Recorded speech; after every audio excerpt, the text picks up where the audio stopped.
The story of Dr. Kildare. Whatsoever house I enter, there will I go for the benefit of the sick.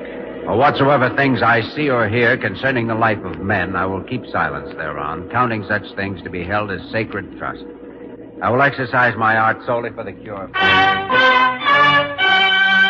The story of Dr. Kildare, starring Lew Ayres and Lionel Barrymore. Metro-Goldwyn-Mayer brought you those famous motion pictures. Now this exciting, heartwarming series is heard on radio. In just a moment, the story of Dr. Kildare.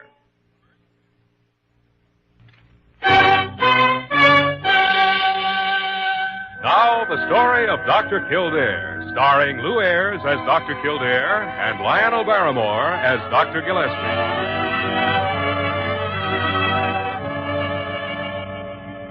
Blair General Hospital, one of the great citadels of American medicine.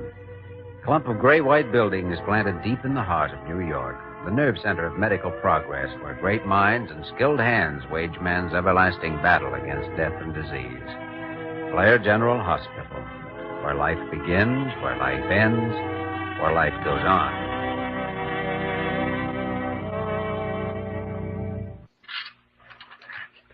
Jeepers.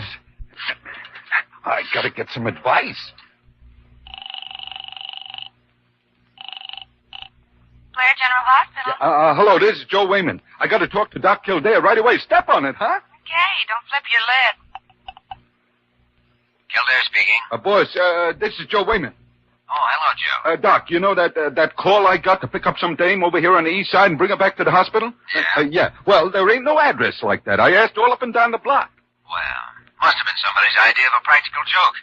May as well forget it and come on back. But Doc, I ain't told you the payoff yet. When I got back into the ambulance, guess what I just found in the front seat? How should I know what you found? A baby, Doc. A baby? Sure. Somebody must be giving him away. Here I am, minding my own business. All at once, I got a baby.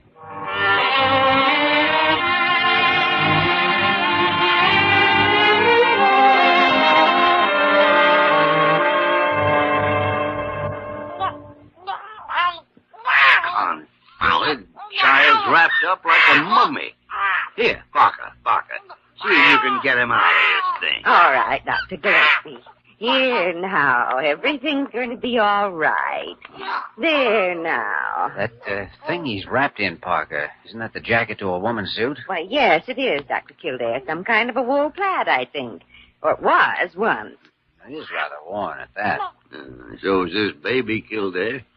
He's been suffering from malnutrition for a good long time. Here, young fella. Here, let's have a look at you. Could I see that jacket, Parker? Oh, of course, Dr. Kildare. Gosh, he's a cute little Dickens, ain't he? Can you imagine anybody just leaving him with me like that? Not if they believed in the influence of environment. And you don't have any business up here, Wayman, so get out. Oh, jeepers, Doc. Sir, I feel like I was kind of responsible for the little shaver. Well, you can experience the joys of motherhood just as well in the ambulance room as you can here. Go and beat it. Oh, gosh. I never get to be in on nothing nobody else is. Dr. Gillespie, it looks as though you can get ready to experience a few of those joys yourself. What the tarnation are you talking about? Well, there was a note in the pocket of this jacket, and it says, quote, I have nothing to live for, but my baby has his whole life ahead. He needs help. So I give him to Dr. Gillespie at Blair Hospital to do with as he sees fit. And it's signed Jackie's mother. By the great horns. No, good heavens. Another abandoned child. No, this is more a transfer of ownership, Parker. Well, Doctor, this one seems to be your case. Confound it. Parker, here.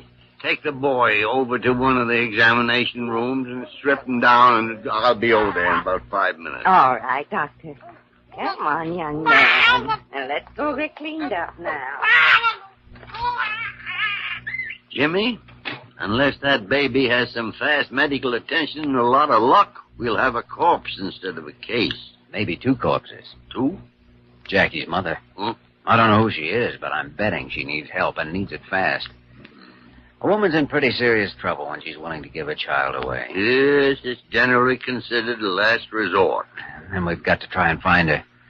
That next step after the last resort could be anything.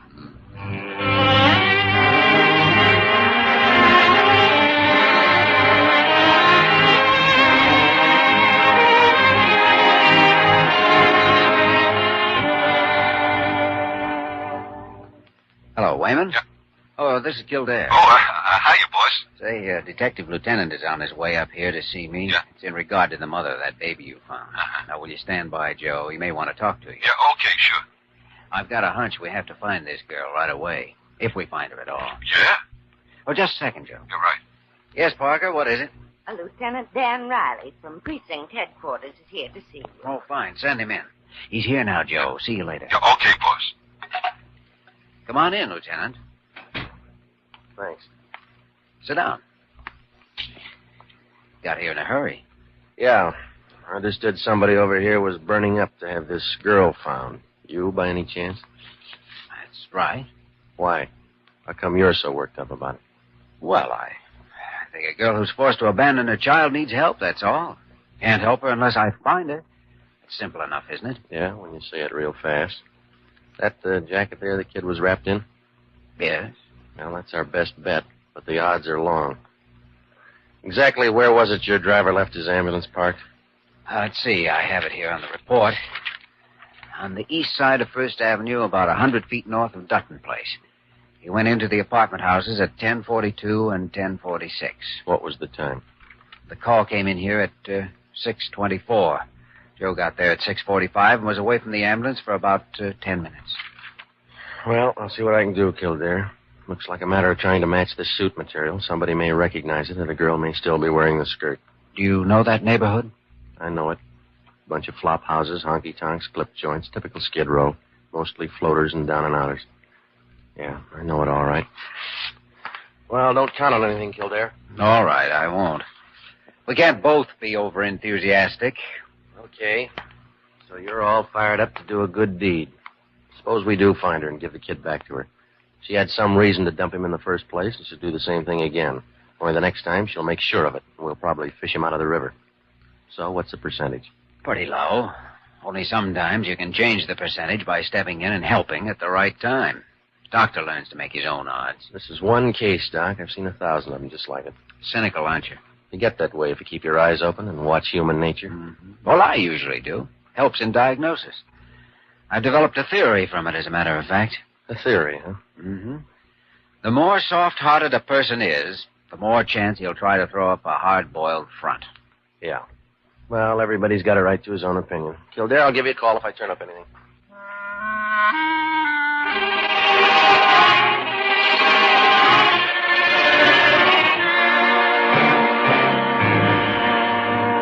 I don't know, Jimmy. Right now, it's a toss-up. I'm going to keep him under oxygen tonight. We'll try to keep his lungs clear, but well, I don't know. Talk about percentages. Now it's bronchial pneumonia. On top of anemia, malnutrition, a deficiency of every vitamin from A to Z. Yes, and abandoned besides. Oh, I just can't understand how any mother could do such a thing. Parker, the limitations of your intellect are quite well known already. Well, I like that. He's got to find that girl. And suppose he does. Maybe all we can tell her is that her baby just died. Yes, there's a chance of that. Dr. Kildare speaking. Lieutenant Riley, I picked up the girl's trail, Kildare. Thought maybe you might like to come over and string along with me. Where are you? A farmhouse called Hogan's Rooms. It's on First, just below Delaney. I'll be in room 38. Come on up. Be there in 10 minutes.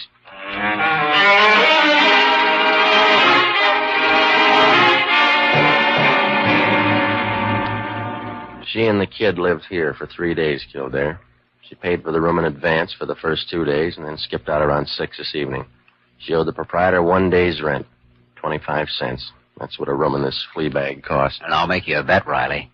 You paid that 2 bits, didn't you? She didn't have any luggage, no visitors. There's nothing in the room that gives any lead on her. She brought in a quart of milk yesterday. The empty bottle's over there in the corner. 25-cent room, quart of milk, alone, nothing to live for, and she gives her baby away. Add it up. When a dame dumps her kid, it's usually one of two reasons. A new boyfriend or she's down and out. I'd say this one's the down and out kind. Well, you have a description of her now. That ought to help a little. Maybe. She's still wearing the skirt to this jacket. A faded blue sweater with it. She's blonde, thin, 20, 21. I sent out an APB. One of the cars may pick her up. I thought we'd check some of the cafes around here. All right, let's go. Okay.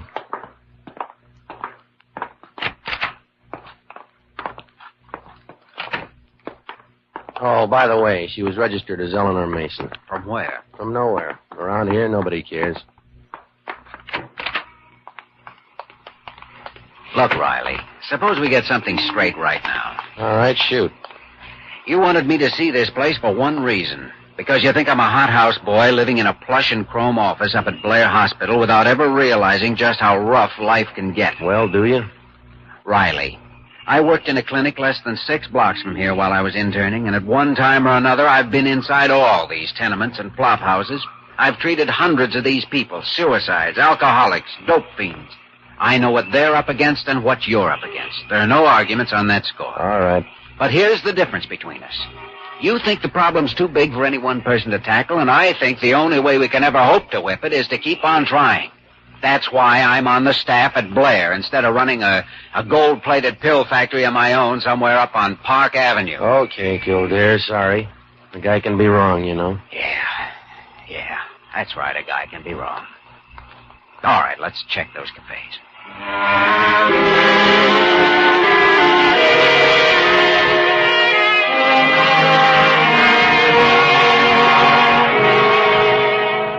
Well, as far as I can tell, the child is still holding his own, Jimmy. Good.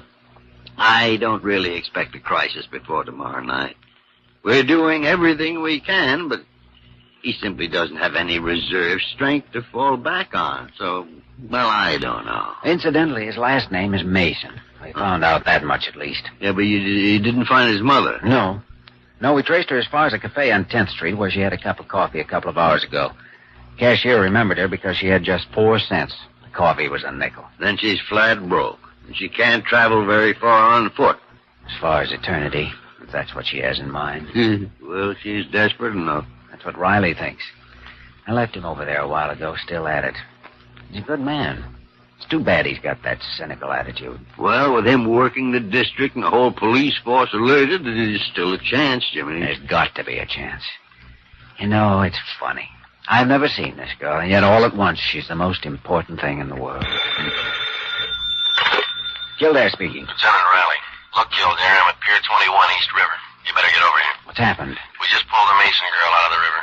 I'd say the odds give her about 15 minutes to live. I thought I told you the one about a doctor making his own odds. I'll be there. Hang on.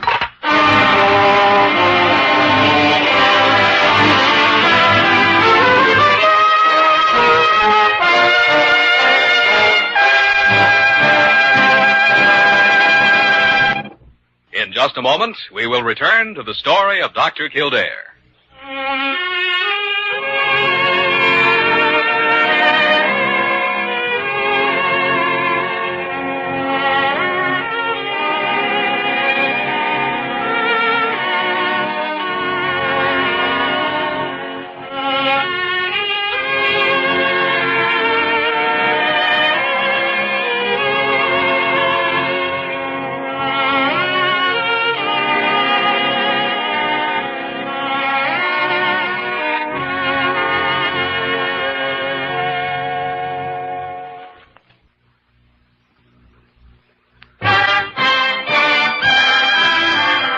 Continue with the story of Dr. Kildare, starring Lew Ayres as Dr. Kildare and Lionel Barrymore as Dr. Gillespie.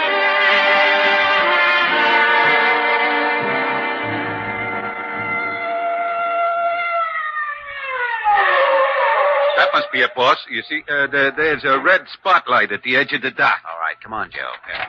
Bring my kit, will you? Yeah, okay, Doc.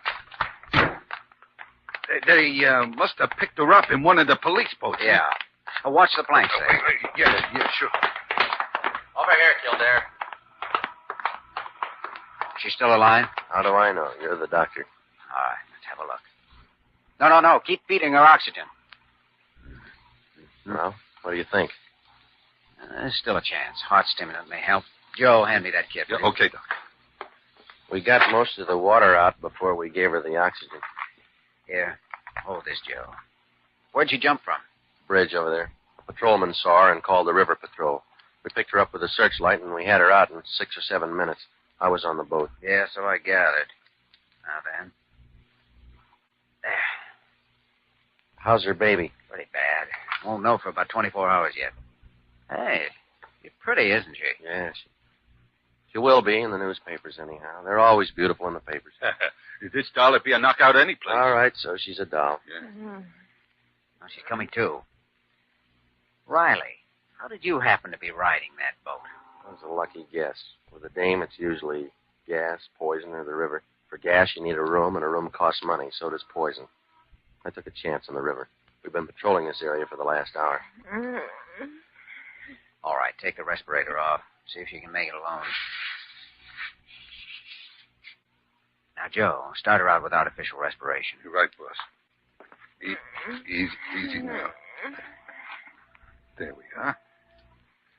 All right, now, honey. Let's you and me start breathing.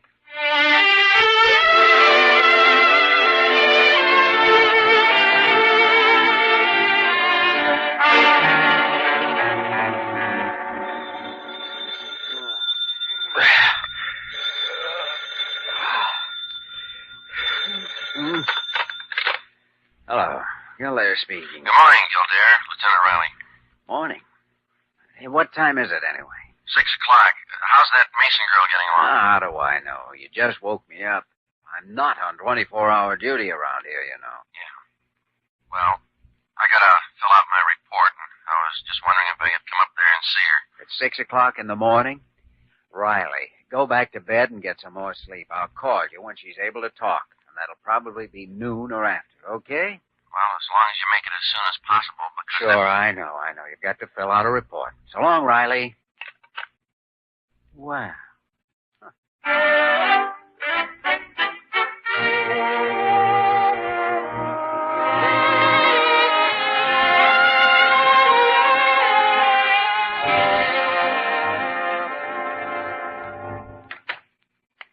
Good morning, Mrs. Mason. I'm Dr. Kildare. Oh, yes. I remember you from last night. How are you feeling? All right, I guess. Jackie, my baby, how is he? He's in Dr. Gillespie's hands, Mrs. Mason, and believe me, they're very capable hands. You're not to worry about him. But he was so sick, and You picked Dr. Gillespie yourself, remember? Yes. I saw his name in a newspaper. And I was so frightened and so desperate, I didn't know what to do. I can understand that. You're from outside the city, aren't you? Mm-hmm. From a farm in Ohio. I ran away and got married. It's a big mistake. We came here to New York, and he left me 2 months before Jackie was born. I've never seen him again. There now. That's all over. Everything's going to be all right. But it isn't all right. It isn't over at all. Nothing's any different than it was before. Oh, why did you have to bring me back? Now, you don't mean that, you know. I'll give you 10 to 1. You changed your mind before you hit the water. But it's all so hopeless. Oh, what's the use? Morning, Kildare. Oh, come in, Dr. Gillespie. Well, so this is the fish you pulled out of the East River last night. How do you do, sir? I'll have to get some bait myself. Maybe another one like you. Well, this particular fish seems to think we ought to throw her back. Ah, nonsense. Had too much trouble catching her in the first place. Dr. Gillespie, my baby, how is he? Young lady, I never discuss the condition of patients with other patients. And you are a patient. Besides, he's my baby. You gave him to me. Yes, but I thought that... Come in. Well, Lieutenant Riley. So there, I thought maybe that you'd forgot to call me, and I've got... Yeah, I know. You've got to make out a report. Official business. Well, I guess you don't need to be introduced here.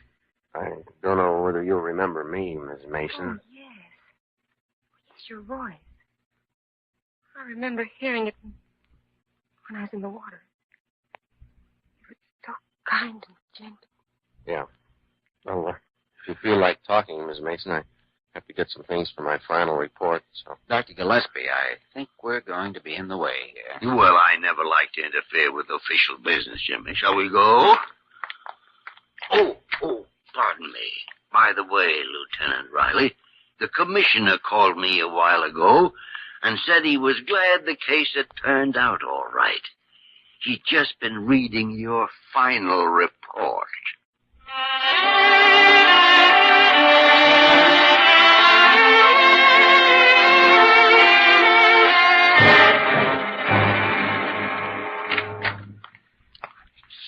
Dr. Gillespie, it's after midnight.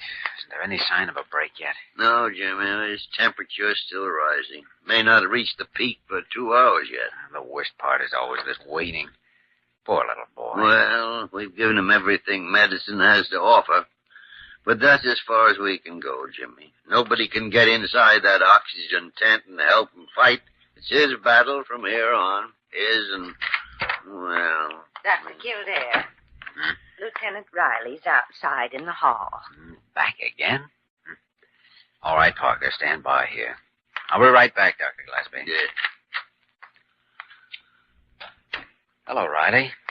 Yeah, sorry to bother you, Kildare, but how's the baby? Too soon to tell you. Would you mind if I sort of hang around here in the hall? Better yet, go on down and stay with Mrs. Mason. Will that be okay? I mean, I know it's way past visiting hours. Special case, Riley. We had to tell her late this evening how serious this is. There's a nurse with her, of course, but... Well, you go on down and talk to her. All right, Kildare. Thanks. For what? Anything? Nothing? I don't know. I'll see you later.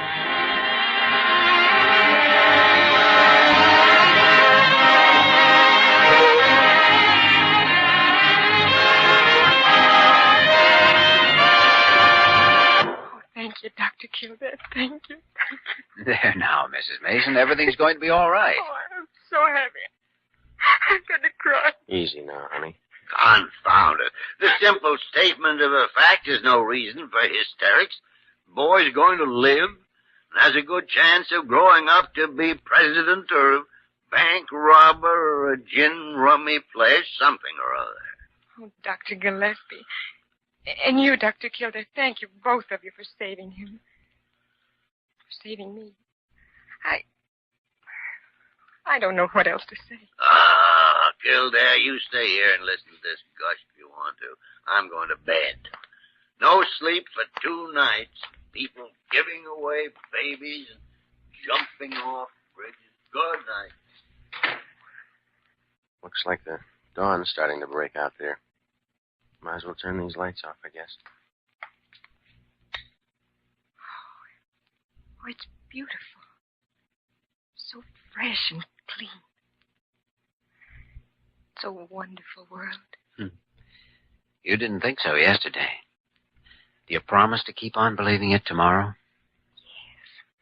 Oh, yes. Don't worry, Kildare. I kind of think she will. Want to know something, Riley? I kind of think you will, too. Tough guy.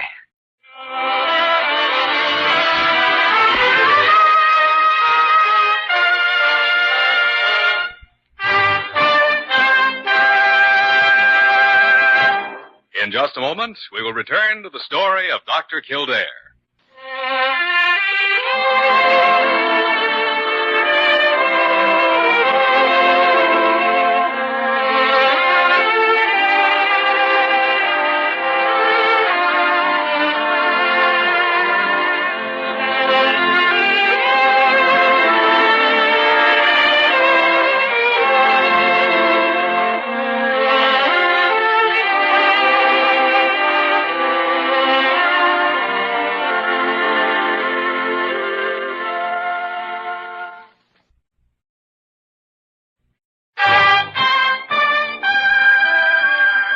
Once again, the story of Dr. Kildare, starring Lew Ayres as Dr. Kildare and Lionel Barrymore as Dr. Gillespie. Come in, Mrs. Mason. Come in. Thank you, Dr. Gillespie. Quiet, Jackie. I understand you're leaving us today. Yes, that's right.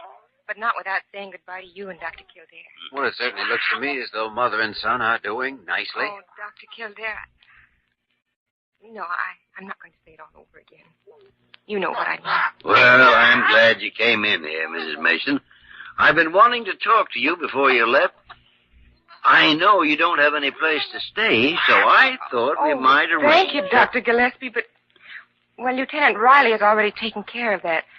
I'm going to stay with his sister and her husband for a while. Well, about money. Well, Lieutenant Riley's already loaned me some money. Enough to last until I start working. Working? Now, there might be just a chance of a job here at the hospital if you... Dr. Gillespie, I understand Lieutenant Riley has already arranged for a stenographic position at precinct headquarters. Yes, that's right, Dr. Kildare. Well, confound it, I suppose you two are going to get married then. Yes. Well, not right away, of course, but... Then may I buy you a silver tea service? Well, if you could make it something else. You see, Lieutenant Riley's grandmother left him a... Quite a great horn spoon. Well, I mean, I appreciate your thinking of these things, Dr. Gillespie, but I don't know. Oh, golly. I'm sorry, but do you mind awfully if I use your table here to... Go right ahead, Mrs. Mason. As a matter of fact, I'm overjoyed to find one thing that Lieutenant Riley hasn't thought of already.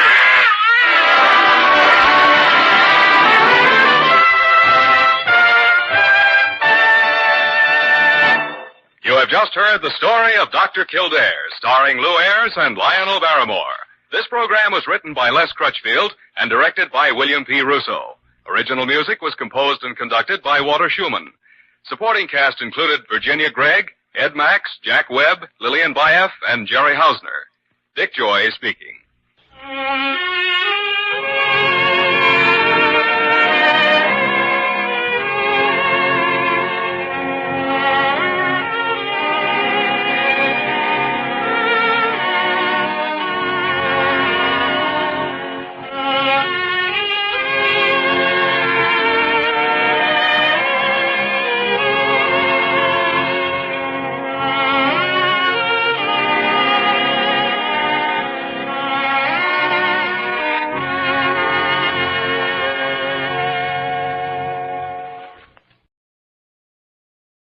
The story of Dr. Kildare.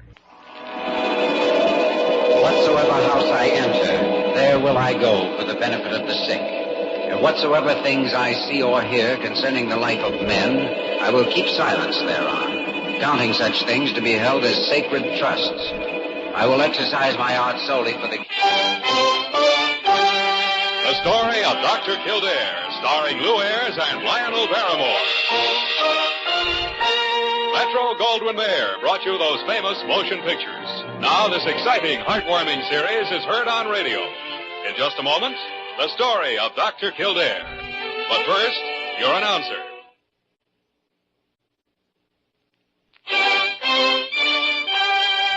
Now, the story of Dr. Kildare, starring Lew Ayres as Dr. Kildare and Lionel Barrymore as Dr. Gillespie.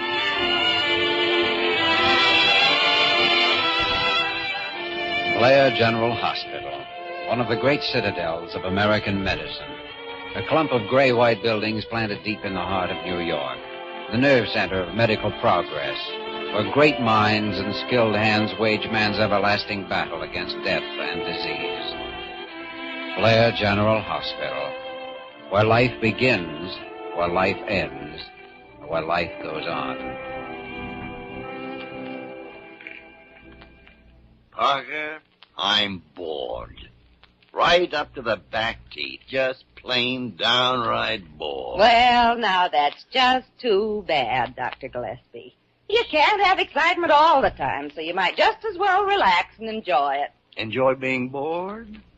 Parker, according to Schopenhauer, the most general survey shows us that the two foes of human happiness are pain and boredom. That's very interesting, Dr. Gillespie. And who is Schopenhauer?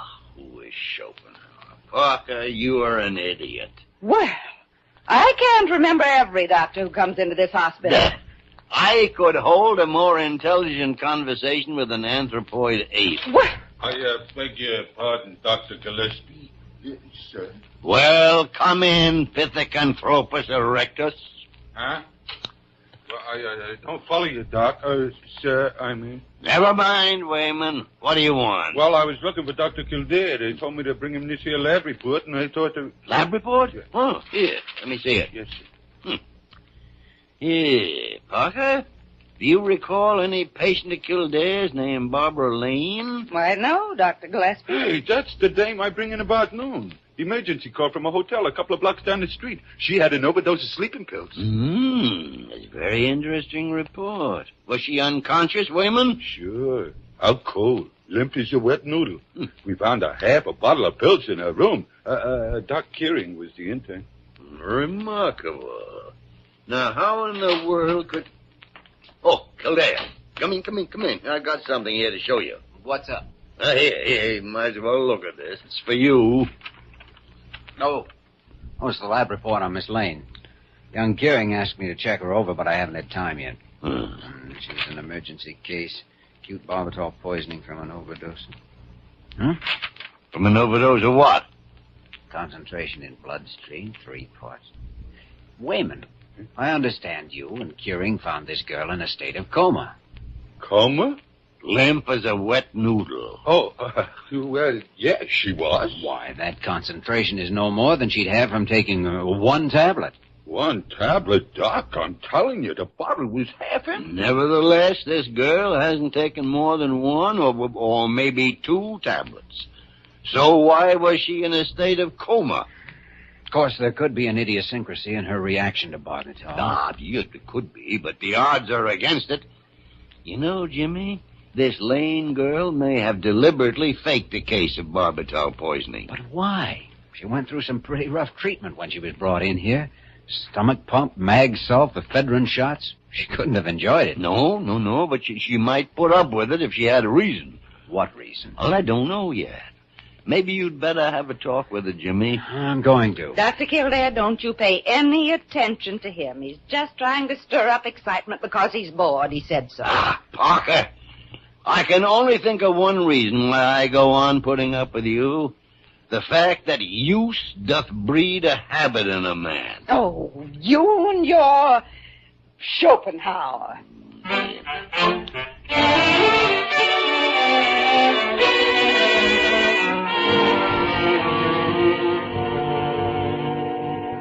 You know, when you come right down to it, Miss Lane, we don't know very much about you.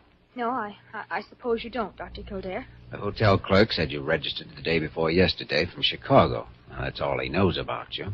Except that one of the maids found you unconscious in your room around noon today. Yes, that's right. I can't really understand what happened. Don't you have any relatives or friends here whom you'd like us to notify? No, I don't know anyone in New York. I just got in a couple of days ago. I came here to look for work. Without any luggage? Well, it's checked at Penn Station. Where's the baggage check? Well, it's in my purse. I guess it is. The nurse says there was nothing in your purse but some money and a lipstick. Well, then I must have lost it somewhere.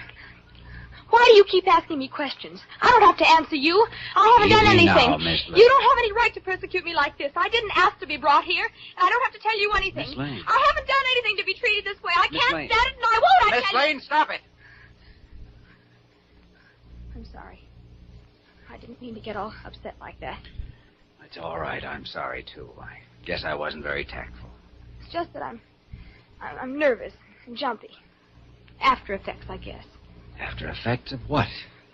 Why, of all those sleeping pills, of course. How many, would you say, Miss Lane? Well, I don't know. A whole lot, I guess. I don't know. As a matter of fact, didn't you only take 1? I don't remember. What's the last thing you can remember before you were brought here? Well, I couldn't sleep all night. I was upset. And this morning I decided to take a sleeping pill, and the next thing I woke up here in the hospital. Mm-hmm. Well, I guess that's all. How do you feel now? Oh, I feel all right, I guess. Good. Sure you don't want us to notify your family? I don't have any. My parents are both dead. I see. Well, ring for the nurse if you want anything. Dr. Kildare, what are you planning to do with me? Well, in view of the circumstances, we'll keep you here tonight for observation. If you still feel all right tomorrow, you'll be discharged. Is that okay with you? Why, of course. Sure, it's okay. Why not?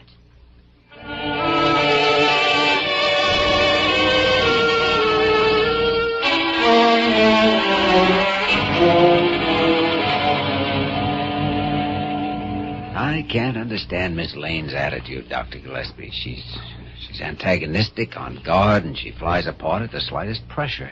That girl's up to something, Jimmy. Or she has been, and she's afraid she'll give herself away. Maybe so. But I still don't know any more about it than I did before I talked to her. Doesn't make any sense, any way you look at it. Confound it, Jimmy. Ordinarily, I don't pay much attention to hunches, but there's something about this case that keeps nagging at the corner of my brain. Excuse me, Dr. Gillespie, but... What is it, Nosy? I am not, and I... Oh, there's a Mr. Lane here to see you. Lane? Lane. That's the girl's name. Send him in, Parker. You may go in, Mr. Lane. She told me she didn't have any family. Good afternoon, gentlemen. Good afternoon. Sit down, Mr. Lane, sit down.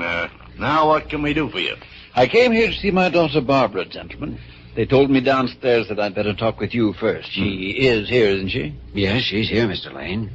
Do you know the circumstances of the case? Yes. My agent had traced her to the hotel last night, and when I went there to get her this afternoon, the clerk told me what had happened.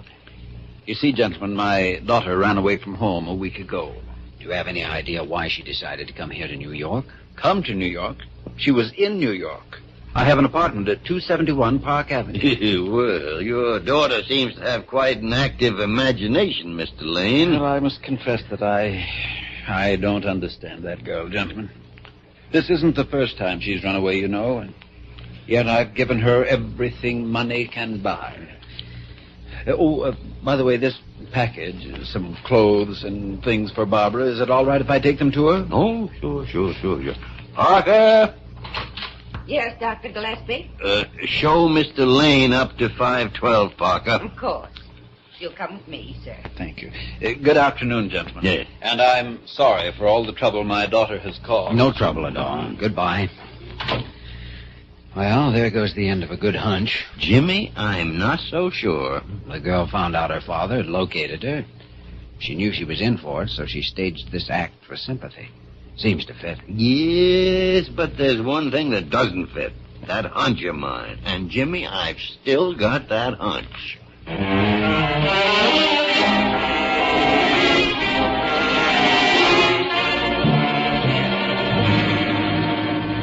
Well, Dr. Gillespie, sir, I thought you wanted me to get right up here and tell you what I found out. Well, then why didn't you? It must be nearly midnight. No, sir, it's only about 10 o'clock, sir. Wayman, don't start an argument. Yes, sir. No, sir. Confound it, I want Kildare. Well, Sally's already calling him on the publical address system. Wayman, get out of here. Yes, sir. Parker! Sorry, Miss Parker. Jeepers, just let me get out of here. Dr. Gillespie, I was just going up to the wardroom to have tea and sandwiches with the girls, and if you want something, you can just wait. I won't do it. Well, so it's mutiny, is it? Well, I certainly don't see any reason why once in a while I can't... I see. Oh, Kildare. Come in. Well, I'll be back later, Dr. Gillespie. Parker, don't you leave this office. You can lift your pinky some other night. Oh, horrible man. Understand you've been looking for me. What's up? It's about that Lane girl, Jimmy. Have you talked to her again? No, but the nurse just told me she's been in good spirits ever since her father was here this afternoon. Ah, indeed. Yes, says she's been cheerful, talkative, babbled the whole story. That's what we thought. Play for sympathy from her father. Remarkable. Because you might be interested in knowing that Mr. Lane is not her father. No? Or at least he's not who he claimed to be. I sent Wayman out to that Park Avenue number he gave us, but there's no such address. What? Well, it doesn't make sense. She planned to get into this hospital, Jimmy, but why? One moment, Mr. Holmes. I'll bring the needle.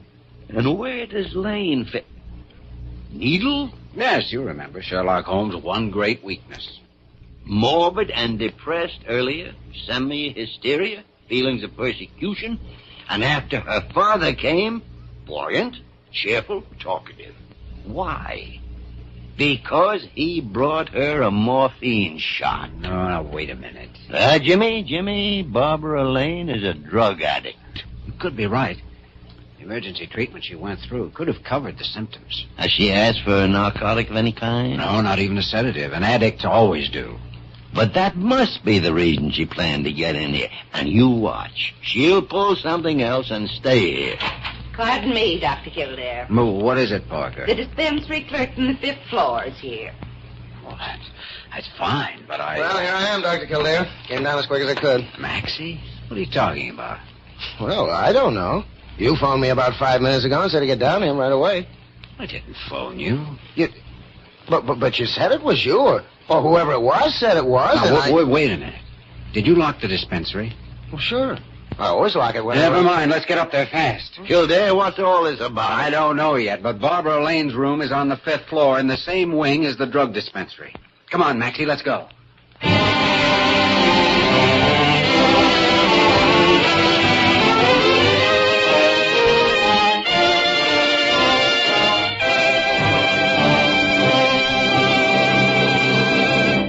We return to the story of Dr. Kildare in just a moment.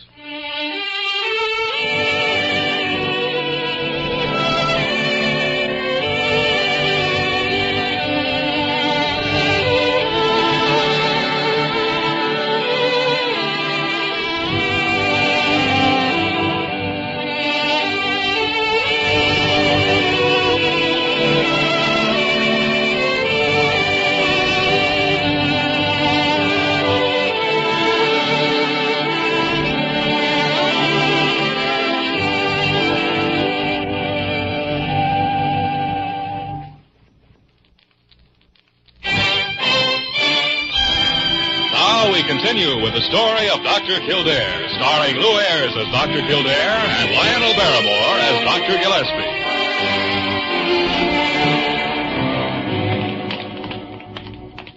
Well, the dispensary door's still closed, Dr. Kildare. Everything looks okay from here. I could be wrong, of course. Jeepers, boss, I can't get over it. A slick little doll like that being a hothead. Oh, it's so... Well, we'll soon know whether she's been here or not. Door's still locked. Yeah. Open it up, Maxie. Just a second. Everything seems to be in order. Better check the narcotics cabinet. Yeah, that's what I was thinking. Locked tight. What a relief. I guess I better take a look inside just to make sure. Boss, you want I should go see if Dr. Gillespie found her in her room? No, wait a minute, Wayman. I want to see if... Dr. Kildare. Yeah? It's empty. There's no doubt now what she was up to. Wayman, get down to the 1st floor and block off the stairways. Okay, Doc. And don't let anyone up or down unless you know who they are. Gotcha, boss. Nobody goes neither way, even if it's over my dead body. How did she do it, Dr. Kildare? Both doors are locked, and I swear they haven't been forced. I guess it's that Papa brought her a set of skeleton keys, along with a morphine shot and some clothes. And he must be the one who phoned me and said it was you. Yes, they seem to know our routine around here pretty well. They picked the one time in the evening when all the nurses were off the floor. How much stuff did you have in the cabinet? Full quarter. I refilled it right after I came on duty. Gosh, that's about $3,000 worth of morphine gone. It's worth over $100,000 to a peddler. They cut it about 40 to 1 on the black market. Only it's not gone yet, and it's not going to be. Well, I don't know. It looks to me like... The elevator operator said Barbara Lane hadn't come down. With Wayman there now, she's trapped somewhere up here. Maybe you'd better go down and help Wayman. Okay. And tell the night supervisor to warn all the nurses. I'll check with her after I see what Gillespie's found out.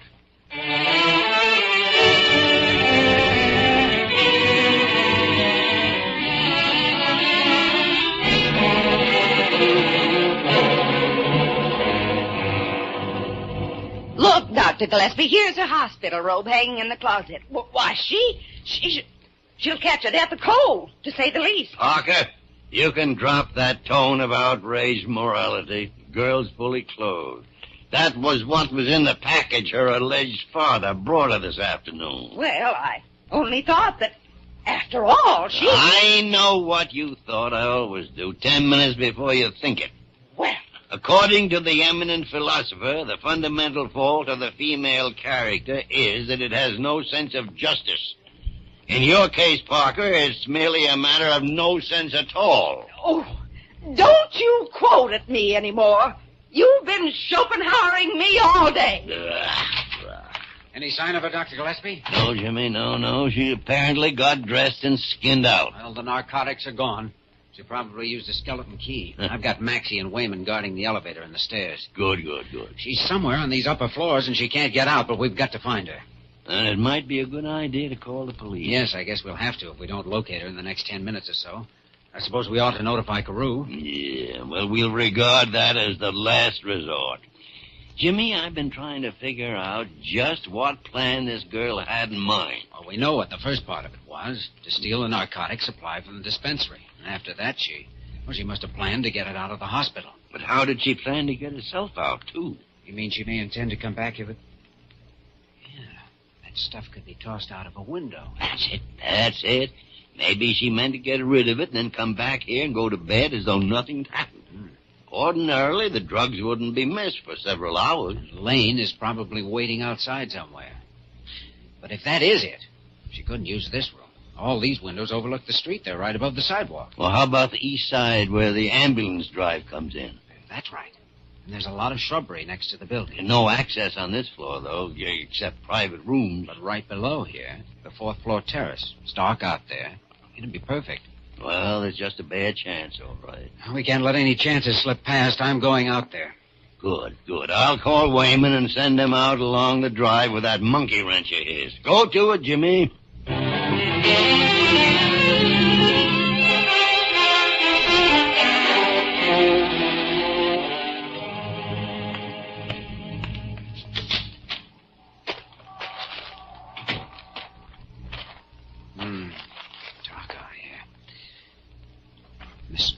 Miss Lane? Who is it? Oh, there you are. Dr. Kildare. Ralph, somebody's here. Watch out, I'm going to throw it. Stop, don't. There it comes. You little fool. Wayman, over to your left. He's there in the bushes. Yeah, boss, I see him. All right, you drop. Stay back. Careful, he may have a gun. Well, it ain't gonna do no good. Nice going, Wayman. Is he knocked out? Sure, Doc. Hold it. Now, marionette heavy. Well, get him over to the ambulance entrance. And call the police. And hang on to that package. Okay, boss. Just leave it there. Hey, look, the thing! What are you talking? Hey, Miss Lane, get down off that parapet. Don't come any closer. I'll jump if you do. Miss Lane, you wouldn't. What have I got to lose? Well, it's your life. Is that all? You don't know very much, do you? I know that you're a drug addict, if that's what you mean, and I know it isn't your fault. Tell that to the cops. See if they believe it. I think they'll consider it at least, especially if I stand by you, and I will.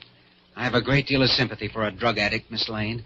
And I know this man who posed as your father was probably your source of supply. That's right. As well as my boss. Yes, a peddler can always give orders to an addict who has to depend on him. You're so wise, Doctor. And maybe you know everything that can mean. For one thing, it probably means he forced you into helping him with his theft tonight. Oh, I've seen a lot of addicts, Miss Lane. I've cured a lot of them, too. How noble of you. And now you're all for saving poor, innocent little me. You fool. I'm 19 and I've been on the stuff for 3 years. Well, what of it? If you're willing to cooperate with me, I'll... Dr. Kildare, I've warned you. If you come any closer, I'll jump. All right. I'll stay where I am, but please listen to me. Kildare? Over here, Dr. Gillespie. Make him stay back, too. I'm warning you. She's up on the parapet, threatens to jump. Think she'll do it, Jimmy? She will if she gets excited. Any ideas? No, keep her talking. Well, what's the plan, boys?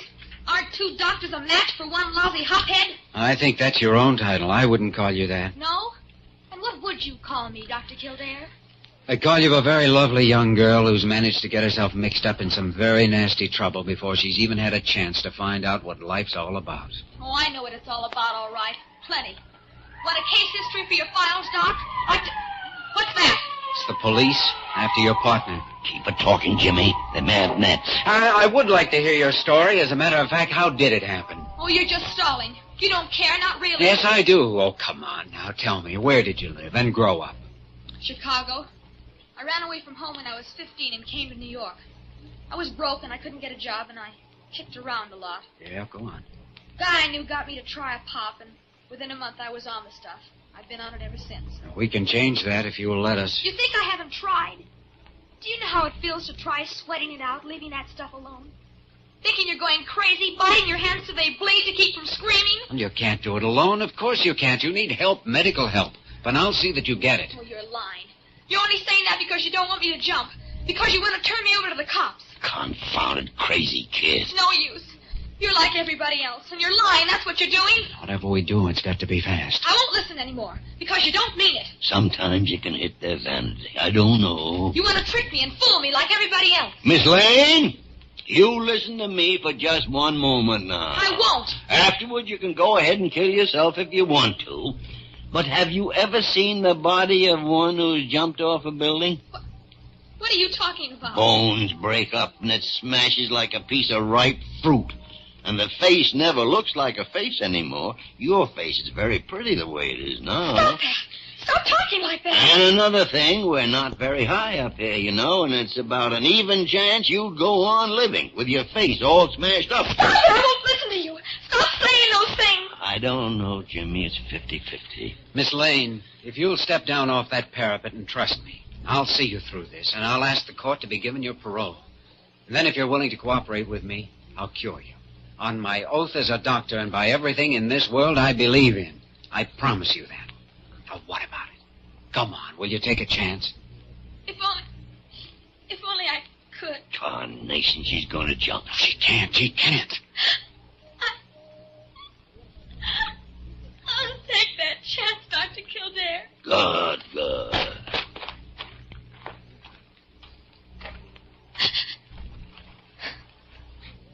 When can we start? You've taken the first step now, Barbara. We've already started.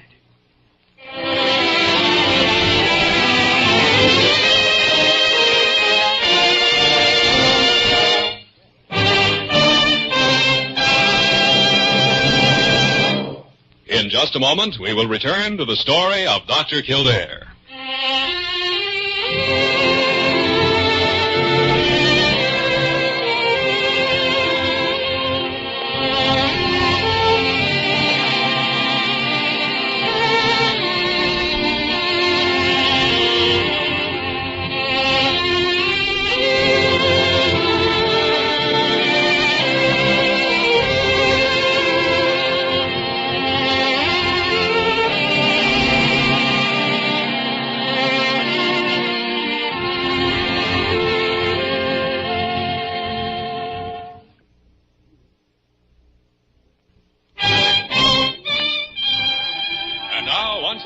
The story of Dr. Kildare, starring Lew Ayres as Dr. Kildare and Lionel Barrymore as Dr. Gillespie. I guess I forgot to mention it, Dr. Gillespie. I had a letter this morning from Bradley up at White Hill Sanitarium. Oh, yeah? And how is the Lane girl, Jimmy? Very enthusiastic about her. Calls her that courageous little Lane kid. She's apparently still determined to fight it out. Good. I think she'll make it, too. Those first 2 weeks are the hard ones. Oh, I hope she makes it. Caught by the drug habit at her age. Beaten before she even had a chance. Yeah, same old story. Just this once for a thrill. If they only knew the penalty before they started. But Dr. Gillespie, something terrible has happened. Oh, well, what's Carew done now, Parker? Oh, no, it has nothing to do with Dr. Carew at all. It's your watch that I was supposed to take to the jeweler's last month. I just found it in my desk. I'd forgotten all about it. Jimmy, we have here a living proof of a very interesting biological fact. Oh, what's that? That the human organism is capable of surviving without a brain. Oh! Oh, what? Do you deny that you're a nincompoop? Well, I've just been waiting for the next time you insulted me like this. And I would like to inform you that intellect is invisible to the man who has none. Well, by the great horn spoon. Where'd you find that? Why, Dr. Gillespie, don't you remember? That's from Schopenhauer.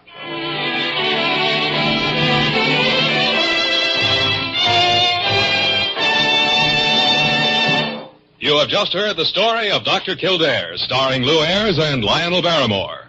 Dr. Kildare is presented by arrangement with Metro-Goldwyn-Mayer, producers of Key to the City, starring Clark Gable, Loretta Young, Frank Morgan, and Marilyn Maxwell.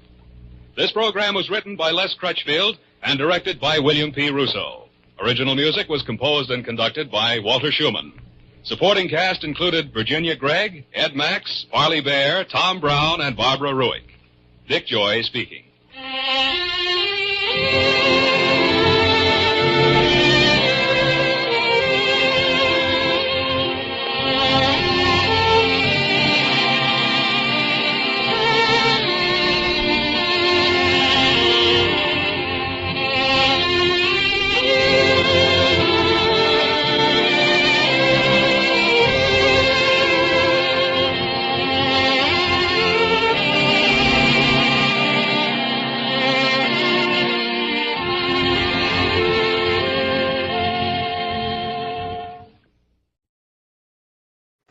story of Dr. Kildare. Whatsoever house I enter, there will I go for the benefit of the sick. And whatsoever things I see or hear concerning the life of men, I will keep silence thereon, counting such things to be held as sacred trusts. I will exercise my art solely for the cure. The story of Dr. Kildare, starring Lew Ayres and Lionel Barrymore. Metro Goldwyn Mayer brought you those famous motion pictures. Now this exciting, heartwarming series is heard on radio. In just a moment, the story of Dr. Kildare. But first, your announcer.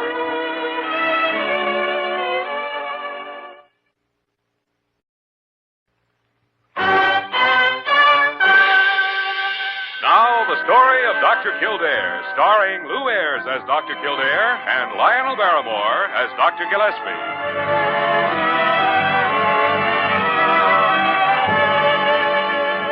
Blair General Hospital, one of the great citadels of American medicine.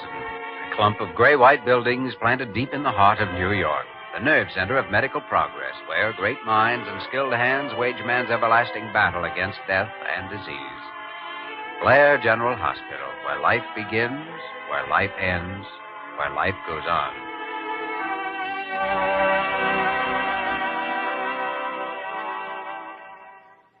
Of course it's your business, Jimmy, your problem. But if you tell Carew you won't do it, he'll tear his gardenia off and stamp on it with both feet. Then look out for flying petals, Dr. Gillespie, because I'm not going to do it. Well, now, he might stamp on you, too. That I can't help. I've got a patient waiting in emergency, and as far as I'm concerned, that's more important than any specially conducted tour. Not to Carew, at least not when a wealthy patron is about to make a donation. Well, after all, that's his problem. I'm a doctor, not a promoter. Let me see.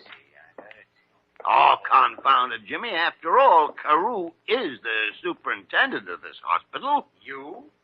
Taking his side? I don't believe it. Well, now, I'm thinking of your career. Yeah, sure. I never played hospital politics, you know, that's true. But maybe I should have. Look where I ended up. Mm-hmm. Only the world's greatest diagnostician. Too bad you couldn't have been a success.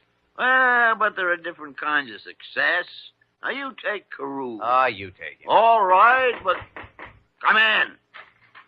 Well, gentlemen. Speak of the devil. The devil? Oh, I really fail to see, but... Oh, there you are, Dr. Kildare. Yes, but I'm leaving right now, Just a moment, Carew. please. You do have an assignment, you know. I know.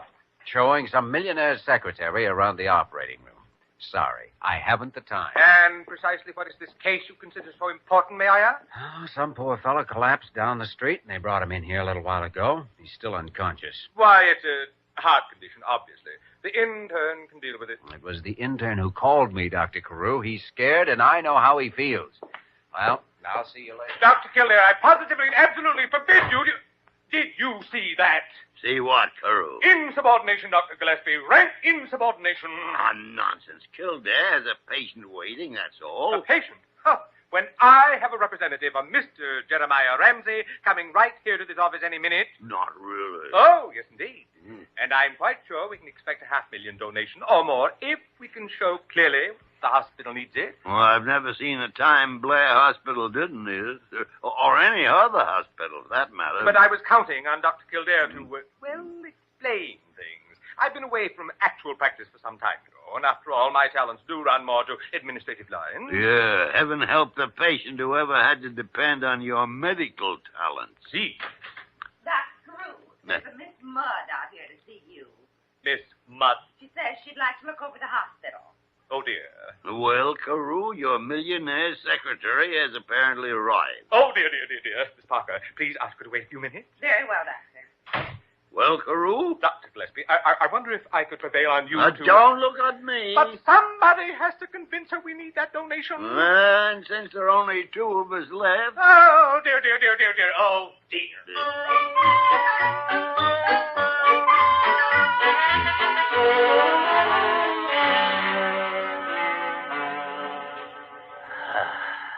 Parker, hand me that stethoscope again, will you? Here you are, Dr. Kildare. Well, it certainly isn't a hot condition, as Carew calls it. You can take a look at that thermometer now. All right, Doctor.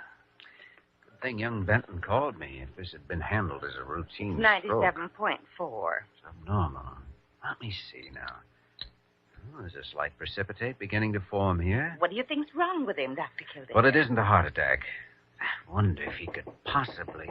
Come in. Oh, Benson, yes. Brought his wallet and things up from the office, Dr. Kildare.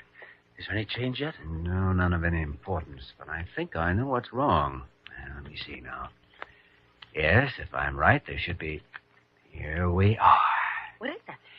If bearer is found unconscious, notify nearest physician immediately. Give no stimulants. So that's what it is. Uh-huh.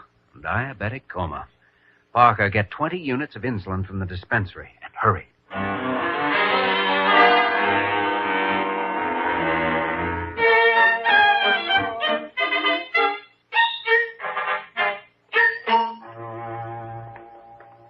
And here is our number 3 operating room, Miss Mudd. After you. Thank you, Dr. Carew. And like the others, this room, too, is utterly inadequate. You don't say so. Oh, yes, indeed, utterly. As, of course, you can see for yourself. Well, I don't know. I think you're underrating your institution, Doctor. Oh, my dear, look, the lighting. Absolutely preposterous. I'd say it was average. Possibly a little better. Oh, good heavens, no. The lighting over this operating table would never pass inspection by the State Board. Indeed. Of course, it's nothing that a few $1,000s wouldn't take care of. Oh, well, if that's all that's needed, yes, Miss then Mudd? I would certainly think an institution this size could manage it somehow. Oh, well, that's only for this room, and only for the lighting. Actually, the whole hospital is in horrible condition. Oh, Dr. Carew, you must be exaggerating. Exaggerating? My dear Miss Mudd, do you realize that our equipment is so obsolete, our supply so limited, that we're unable to maintain even the minimum sanitary standard required by law? What? Oh, yes. Shocking. Dr. Carew, I have never been so amazed in my life. Tell me more.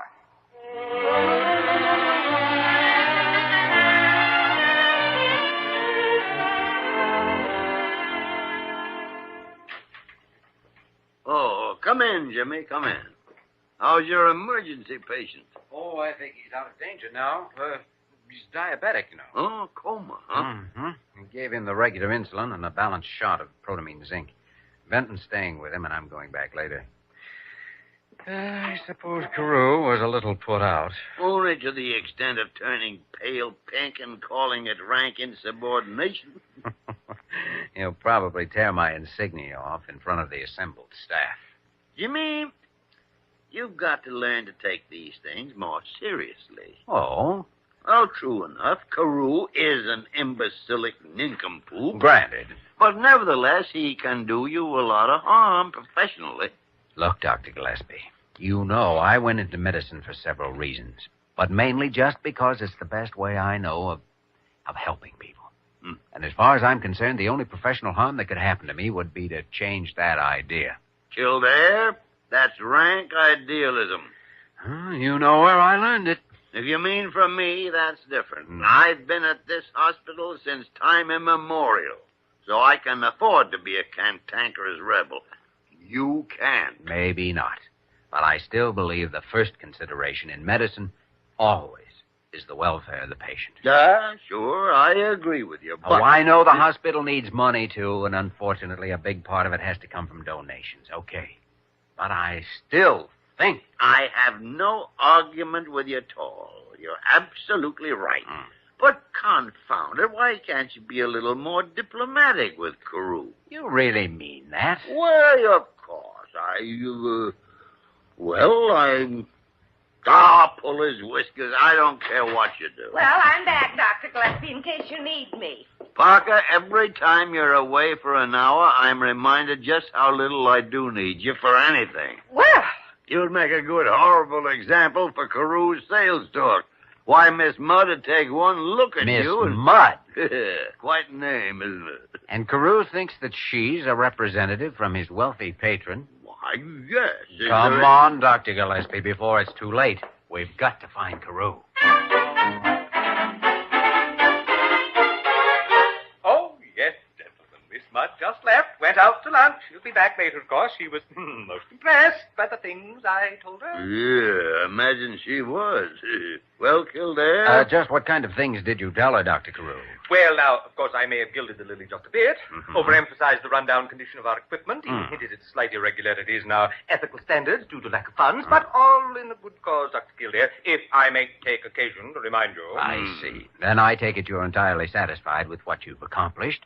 Feel now that it's just as well I didn't talk to this woman. Well, far be it from me, Dr. Kildare, but I really do doubt that you could have done quite as good a job of selling. Go on, Kildare. Slip in the business. I can't wait. Slip me the business? Dr. Carew, you'd better hang on to something. You see, Miss Mudd is not who you think. She's not? Well, then, who is? I mean, where is Mr. Ramsey's representative? Well, it sounds very much as though he's the man I've had waiting downstairs in the lobby all morning. What? Anyway, Mr. Grunion sent word up that he wanted to look over the hospital. And you kept him waiting all morning? We're ruined. Absolutely ruined. Oh, that isn't the worst of it, Dr. Carew. There's still Miss Mudd. Oh, dear, I'd forgotten her. And apparently you've also forgotten the announcement of her appointment a few months ago. She's one of the new examiners for the State Board of Hospitals. Really? Well, in that case, I suppose I better... Oh, heaven help me. Yeah, you'll need help from somewhere. But you don't realize all the things I told her. We can imagine. I said we were violating sanitary regulations, ignoring fire codes, paying no attention whatsoever to institutional law, and... Good heavens. Carew, stop spinning. But we're ruined. Absolutely ruined. Oh, I don't think it's that serious. She'll make a report to the Board of Regents. They'll throw you out, of course. Throw me out? But after that, things should settle back to normal. Normal, you say? Normal? Huh.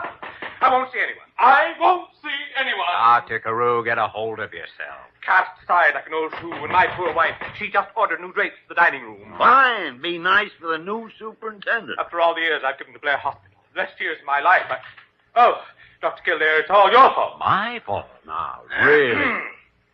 Sorry to butt in, fellas, but I got kind of tired of waiting down there. My name's Grunion.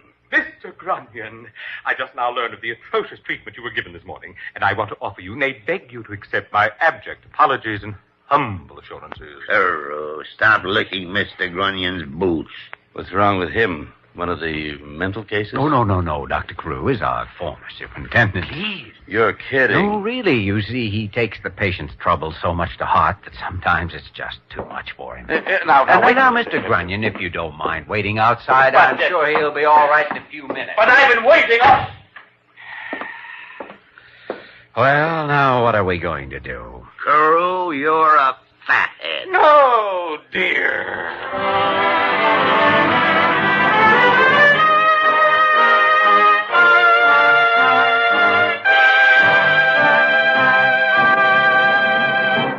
We return to the story of Dr. Kildare in just a moment.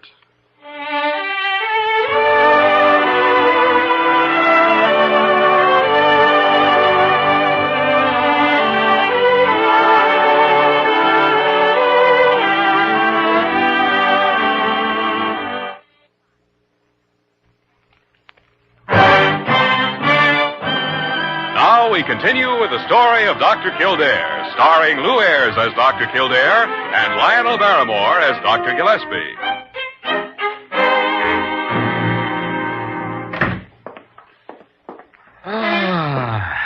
What a morning. Yeah, things have been a little hectic, all right. Dr. Gillespie, I'll give you 10 to 1. We made a mistake in letting Carew go off alone with that Mr. Onion or Grunion or whatever his name is. Well, I don't know how we could have stopped him, Jimmy, without locking him up. I guess not. He's all set to die for dear old Blair. To make one last gesture and hand over $500,000 along with his resignation. The idiot. Well, I've never seen anyone else in my life who could blunder into as many ways of doing the wrong thing. He's a biological paradox, the only example known to medical science of a living human being born without a brain. What on earth are you talking about, Dr. Gillespie? My mistake, Jimmy. He is one of two examples. Well, what do you want, Parker? You don't have to shout at me. I don't even have to put up with you. Well, It's all right, Parker. He just has another mild case of Carewangitis. Crew and what? Never mind.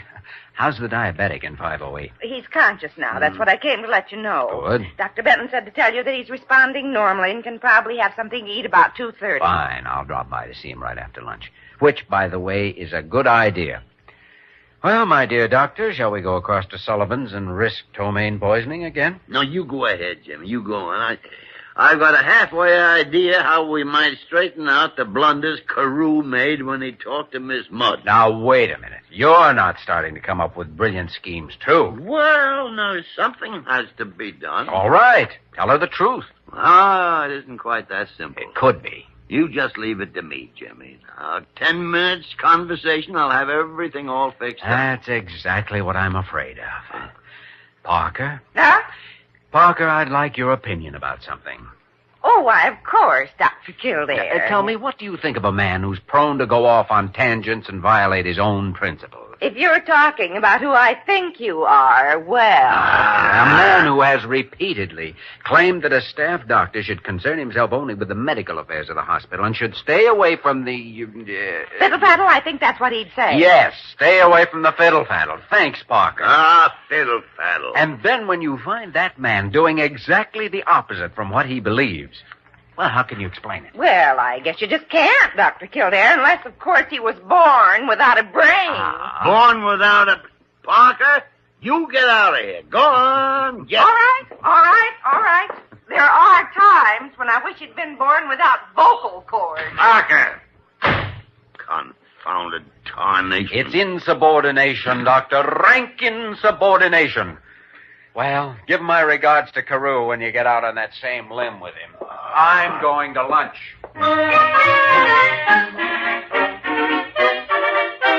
Oh, yes, indeed, Mr. Grunion. The lighting over this operating table is completely inadequate. You see? Well, now, I don't know, Dr. Carew. It looks all right to me. Oh, my dear sir, it's frightful. Really frightful. Of course, it's nothing that a few $1,000s wouldn't take care of. A few $1,000s, That's only for the lights, and only in this one room. I see. Well, it sounds like the place is in pretty bad shape. Of course, $500,000 isn't really very much to a wealthy and generous philanthropist. No, I suppose not. You know, Dr. Carew, I'm frankly amazed. I had no idea the conditions were so bad here at Blair. Mr. Grunion, you've only heard the beginning. Just wait until I get through.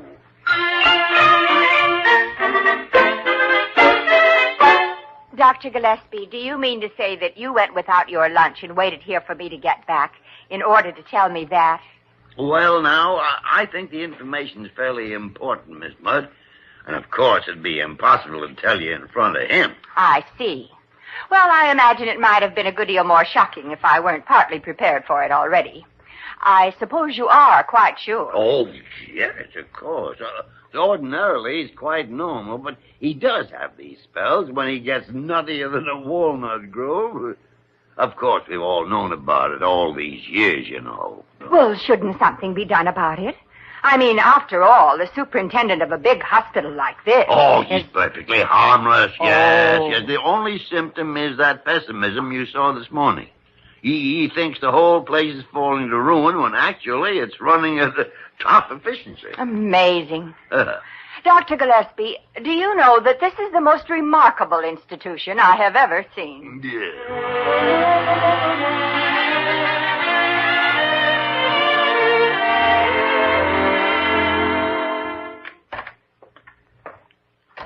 Good afternoon, Benson. How's our patient? Well, Dr. Kildare... Young man, I'm quite capable of answering the question for myself. Oh, you apparently are. Feeling all right, eh? I haven't felt better since my 62nd birthday. Thanks to you, so I'm told. Oh, well, you've been told wrong. Dr. Benton's your physician. I'm only a consultant in the case. Thanks to both of you, then. Dr. Kildare, if you're going to be here a while, I think I'll grab some lunch. Sure, go ahead. His response has been completely normal. I gave him 10 more units at 1 o'clock and ordered a standard DB lunch. It's due now. All right, Benton. See you later.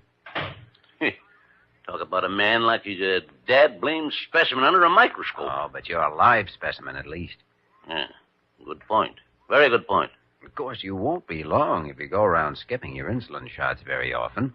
Well, a man gets careless at my age. I know. Worse than that, gets to be a dad-blamed fool. You wouldn't know. Oh, well, I'd say you're a long way from being a fool. Flattery, that's all. You a staff doctor here? Guilty, Your Honor. Getting rich at it, imagine. Oh, yes. I have a private annex at Fort Knox. Young man, suppose I hadn't been a half block from a hospital when this happened. Oh, but you were, so why suppose? Yes, imagination's bad business. Have lunch with me, young fellow. Always hate to eat alone. Sure, I'll have a cup of coffee. I like to watch a convalescent patient eat. It means he's recovering. It means you'll get rid of them that much quicker, too. Oh. You know something, young man? Hmm? I think we understand each other. You know something else? I think I agree with you.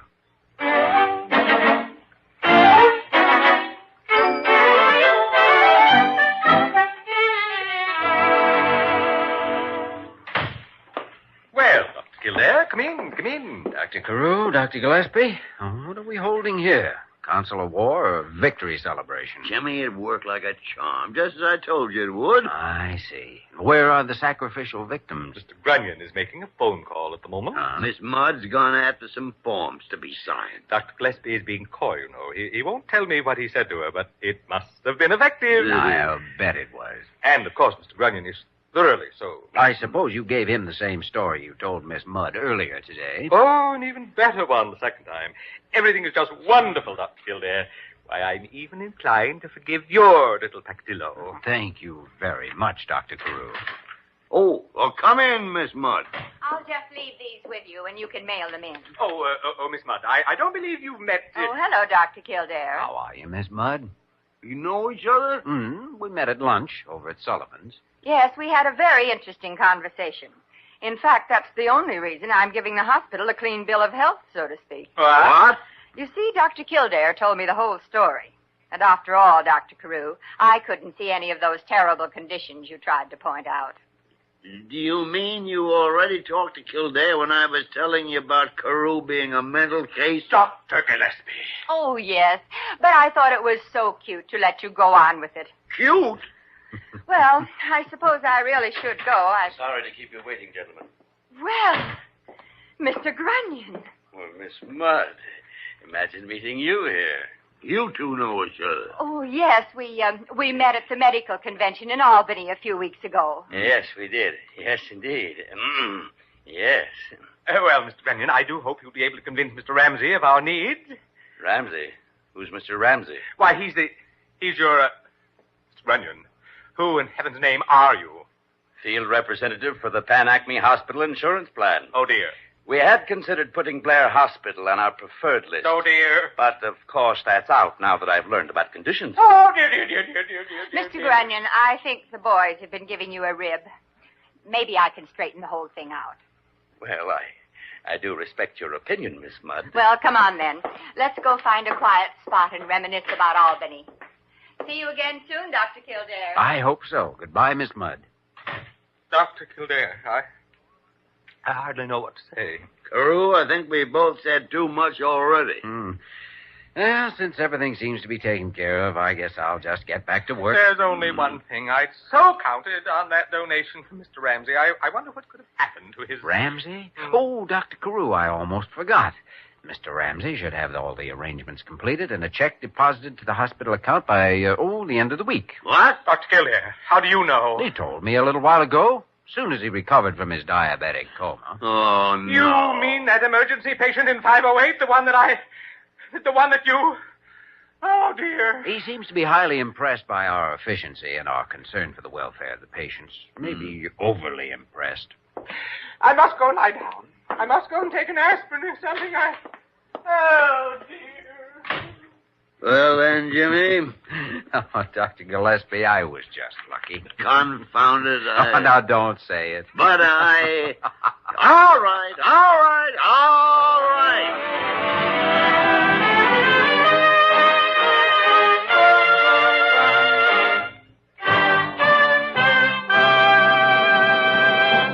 In just a moment, we will return to the story of Dr. Kildare.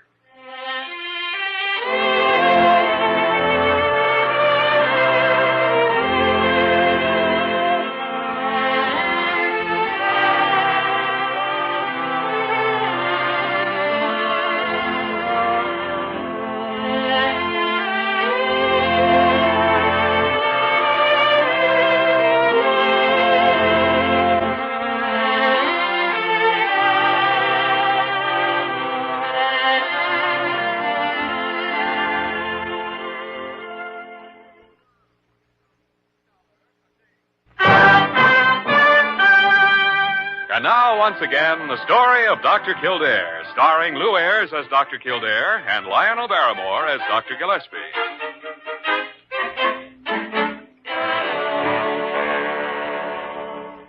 Dr. Gillespie, I've got all these forms filled out now for the State Hospital Board. If you'd like to sign them, we'll get them sent off.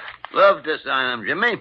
I hope you've included our best regards to Miss Mudd. Oh, yes, enclosed a personal note. Personal, huh? I hope you asked her to say hello to Mr. Grunion just in passing. Maybe at some Albany convention. I mentioned his name. Good. Well, here you are. And may they both rest in peace. Allowing for your exaggerated metaphors, I guess I agree with you. A mix-up like that once a year is plenty. Dr. Gillespie, there's a Mr. Beetlepuss here to see you. Beetlepuss? Never heard of him, Parker. Well, he says he wants to look over the hospital. Dr. Kildare, what are you doing under that desk?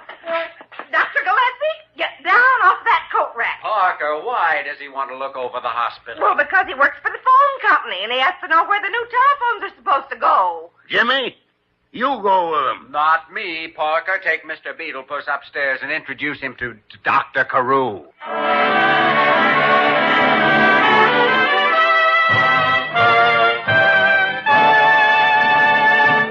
You have just heard the story of Dr. Kildare, starring Lew Ayres and Lionel Barrymore.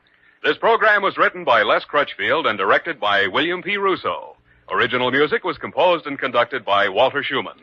Supporting cast included Virginia Gregg, Ted Osborne, Isabel Jewell, Will Wright, and Wilms Herbert. Dick Joy speaking.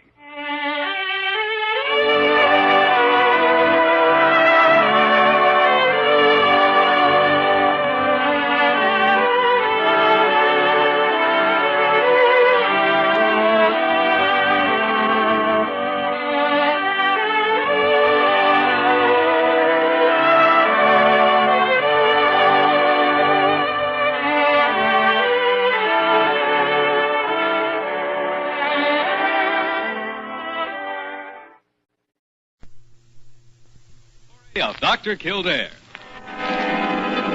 Whatsoever house I enter, there will I go for the benefit of the sick. Whatsoever things I see or hear concerning the life of men, I will keep silence thereon, counting such things to be held as sacred trusts. I will exercise my art solely for the... The story of Dr. Kildare, starring Lew Ayres and Lionel Barrymore. Metro Goldwyn Mayer brought you those famous motion pictures. Now this exciting, heartwarming series is heard on radio. In just a moment, the story of Dr. Kildare. But first, your announcer.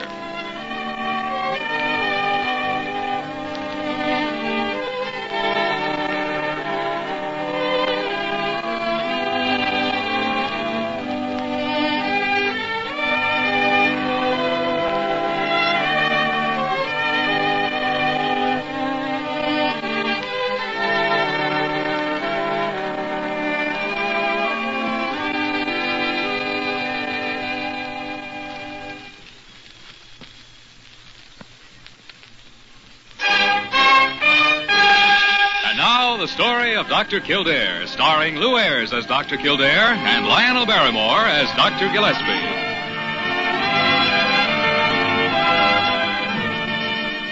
Blair General Hospital, one of the great citadels of American medicine. A clump of gray-white buildings planted deep in the heart of New York, the nerve center of medical progress, where great minds and skilled hands wage man's everlasting battle against death and disease. Blair General Hospital.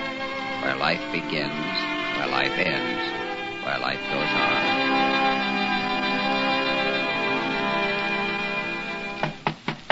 Come in. Outrageous, that's what it is. Outrageous, ridiculous.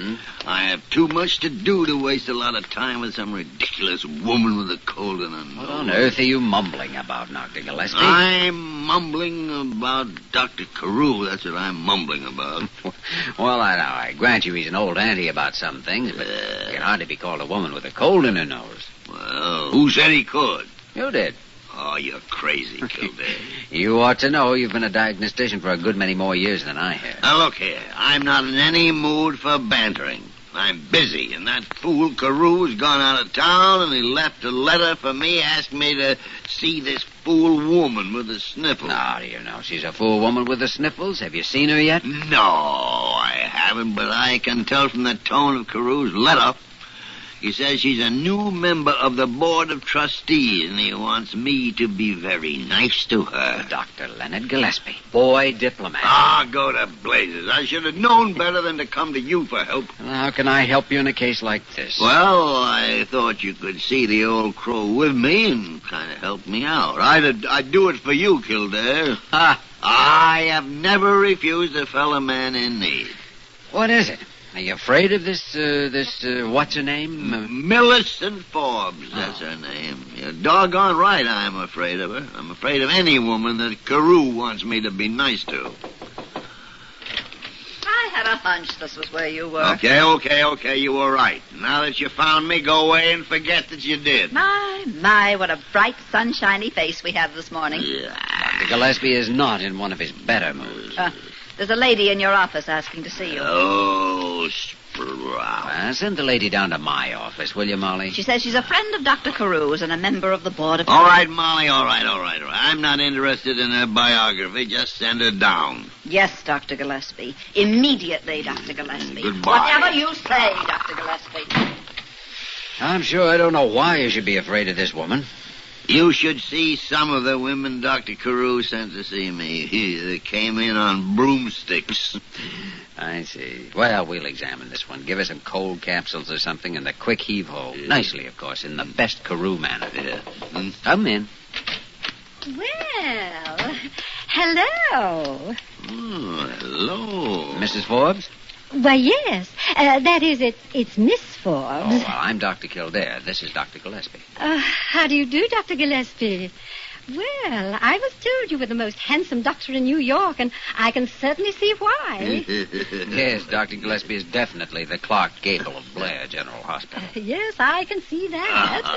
Well, won't you sit down, Miss Forbes? Oh, I wish you'd call me Millicent. I've never heard Dr. Carew call you anything but Leonard, and I do hope you won't mind if I call you that. You see, I feel as though I know you already. Of course. Millicent. There, you see, we're friends already. Dr. Kildare, I don't think we'll need you. Oh, Dr. Gillespie, you forget that I was called in as a consultant on this case. Well, I think I can hand it alone, all right. Dr. Carew insisted that Miss Forbes have every attention possible. Oh, isn't that charming? He's such a sweet man, sweet. Let's see, you're suffering from a cold, Miss Forbes? Yes, it's just a nasty old case of the sniffles, really. But Dr. Carew said that since I was on the Board of Trustees and all that, I shouldn't take any chances. Well, I should think not. Well, if you'll just open your mouth and say, Miss Forbes, I'd like to look at your throat. Why, of course. I'll be happy to. A slight inflammation. Let me see. You have such strong hands, Dr. Gillespie. Gesundheit. Thank you. I'll take your temperature, Miss Forbes. Just slip this under your tongue, please. That's right. Now, you must not talk for 3 minutes. I understand. Shh. Now, don't you worry, Millicent. Don't you worry. We'll have you all fixed up in no time. We can't have a lovely woman like you ill for one single moment. Do you think we should hospitalize Miss Forbes, Dr. Gillespie? Well, we'll have to see what her temperature is. It's a long-distance call for you, Dr. Kildare. Oh, thanks, Molly. Hello. Oh, hello, Dr. Carew. Yes, I'll be glad to help you in any way I can. What is it? Miss Forbes? Why, she's in my office right now. Dr. Gillespie called me in for a consultation himself. Yes, her condition seems to be very favorable. Yes, we are giving her every possible attention. Goodbye. That was Dr. Carew phoning from Albany, Miss Forbes. He wanted to be sure that we were doing everything possible for you. Isn't that nice? Here. I'll take out that thermometer. Oh, how sweet of Dr. Carew. Your temperature is normal, Miss Millicent. Oh, thank you, Leonard. Oh, suffering microbes. Oh, my goodness, what's the matter with her? Oh, of course, she's jealous. My, you see the effect you have on women, Dr. Gillespie? I don't think that Now, don't be modest, Leonard. Yes, he is modest. Why, anyone can look at him and see that he's just a big, shy schoolboy at heart. Don't you agree, Dr. Kildare? Well, perhaps I don't have your insight, Miss Forbes. Now, I'll tell you how I'm going to prescribe for you, if it meets with Dr. Gillespie's approval, of course. Yeah. I'd like you to take one Coracetin pill every 3 hours. Your cold is in the very early stages, and I think we can get rid of it for you before it gets too uncomfortable. Yes, you want to eat a light dinner tonight. Oh, why don't you come along and have dinner at my home, Dr. Gillespie? Or are you too busy? Well, now, let's see. I was on duty tonight, but Dr. Kildare could look after my cases. Well, I'll... Yeah, you will, Kildare. Yes, to be sure. Well, Miss Forbes, Millicent, I think that's a very nice suggestion. But I insist on taking you out to dinner. Oh, how exciting. Well, I'll run along home and dress. Oh, what time will you pick me up? Oh, about 7. I'll be waiting. You have my address on my card. Well. Goodbye. Oh, thank you, Dr. Kildare. You've been so charming. Don't mention it. I'll see you at 7, Yes. Leonard. Well, we certainly gave her some cold capsules and a quick heave-ho, didn't we? Attractive woman, isn't she? Maybe I should go along with you. Oh, no, you don't. No, you don't. You're staying right here at Blair General. Yes, sir. Yes, a very attractive woman.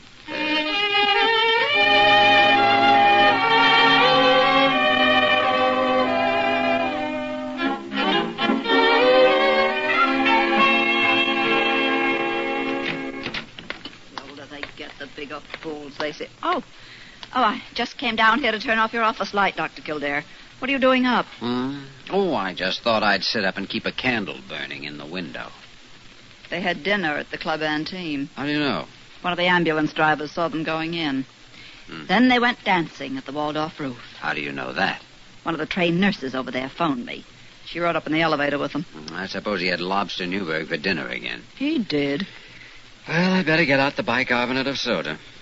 Dr. Kildare, do you think she's so attractive? She's not nearly as attractive as you, Molly. Oh, you. Men never fall for women that act intelligent. And I never had time to learn to act dumb. That can get very tiresome. Yeah, but by the time a man finds it out, he's usually been married a few years. Now, don't you worry about Millicent Forbes. She hasn't got a brain in her head. Listen to me. The smarter they are, the dumber they act. Don't you kid yourself. I've been a woman long enough to know that. He'll probably marry her. Oh, I doubt if she's asked him yet. I always knew somebody'd get their hooks into him someday. Now, Molly, don't give up the ship. She'll probably make him very happy. She's probably just the sort of wife he should have. Look, they only went out to dinner. Just because they went out to dinner doesn't... That's the way these things start. Two people go out to dinner, and the next thing you know, they're getting married. Now, Molly, you have too much common sense to think that. I have plenty of common sense, but he hasn't any. No, it's all right. Let him marry her. I can take it. I've been expecting this for years. But he only met the woman today. I'm sure I hope they'll be very happy. Uh-oh. I think I hear Casanova's footsteps. Now, mop your eyes, Molly. You don't want him to see you crying, do you? Crying? My goodness, who's crying? Well, what's everybody doing up? Nothing. And if you think we're waiting up for you, you're crazy. Absolutely. Why, I never thought for a moment that you two... And I'm sure I hope you and Miss Forbes will be very happy. Good night. What's the matter with her? Have a nice evening? Very quiet. What did you do? Oh, we had a little dinner, quiet little dinner, you know, in a neighborhood restaurant. That was all. Mm-hmm. Where's the bicarbonate of soda? Right there on my desk. Ah. How's Miss Forbes? Oh, fine. I think I'll have her come into the hospital, though, for a few days tomorrow. What for, if she's fine? Well, a little checkup never does any harm, you know.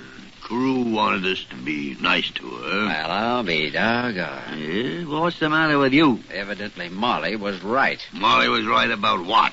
Look here. You don't want to be taken in by this woman. Taken in? What are you talking about? Well, now, a woman like this may seem dumb, but they're smarter than they seem. Seem dumb? Millicent is an extremely intelligent woman. That's my whole point. And for you to get involved... Kildare? Are you by any chance laboring under the impression that you are one or the other of my parents? No, but... Are you laboring under the impression that I can't take care of myself? Well, I didn't mean to imply exactly that. No. No man is going to lead me around by the hand, you know. I'm not afraid of a man leading you around by the hand as much as I'm afraid of a woman leading you around by the nose. What woman? You know what woman. Look here, I just went to dinner with Millicent Forbes, that's all. I know, but that's the way these things always start. Two people go to dinner and end up married. Ah, you're out of your mind. I'm not going to end up married to anyone. You talk like I'm a little child married. That's ridiculous. Look here, Kildare. You take care of your life and I'll take care of mine. All right, if that's the way you feel about it, all right. Good night, Dr. Kildare. And good night, you wolf. Golly Molly, that's the nicest thing you ever said to me.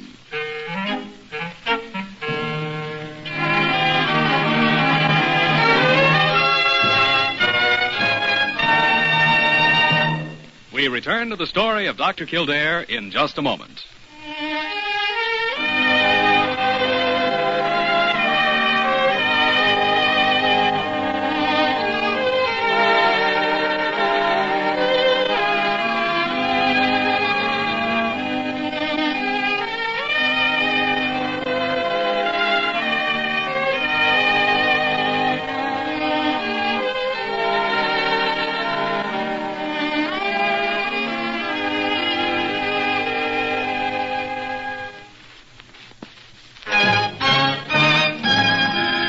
Continue with the story of Dr. Kildare, starring Lew Ayres as Dr. Kildare and Lionel Barrymore as Dr. Gillespie.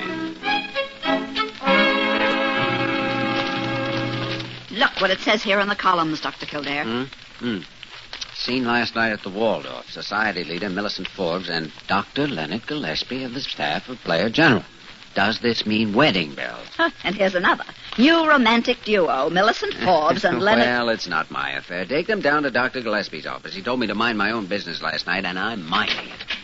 Jimmy, I need your help. Did you see the papers? Oh, I see you got them. Say, I have a book here I've been meaning to send down to your office. It's called...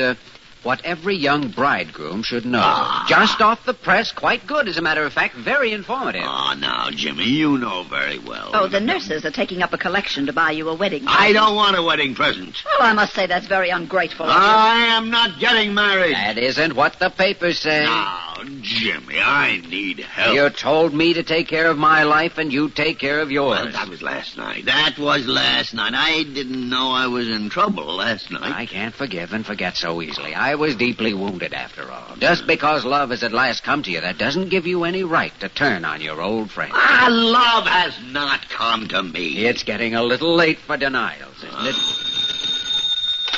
Hello. Yes, he is. Send him right down here. There's a reporter on his way down from your office. Wants a picture of the bridegroom. Oh, now, this has gone far enough.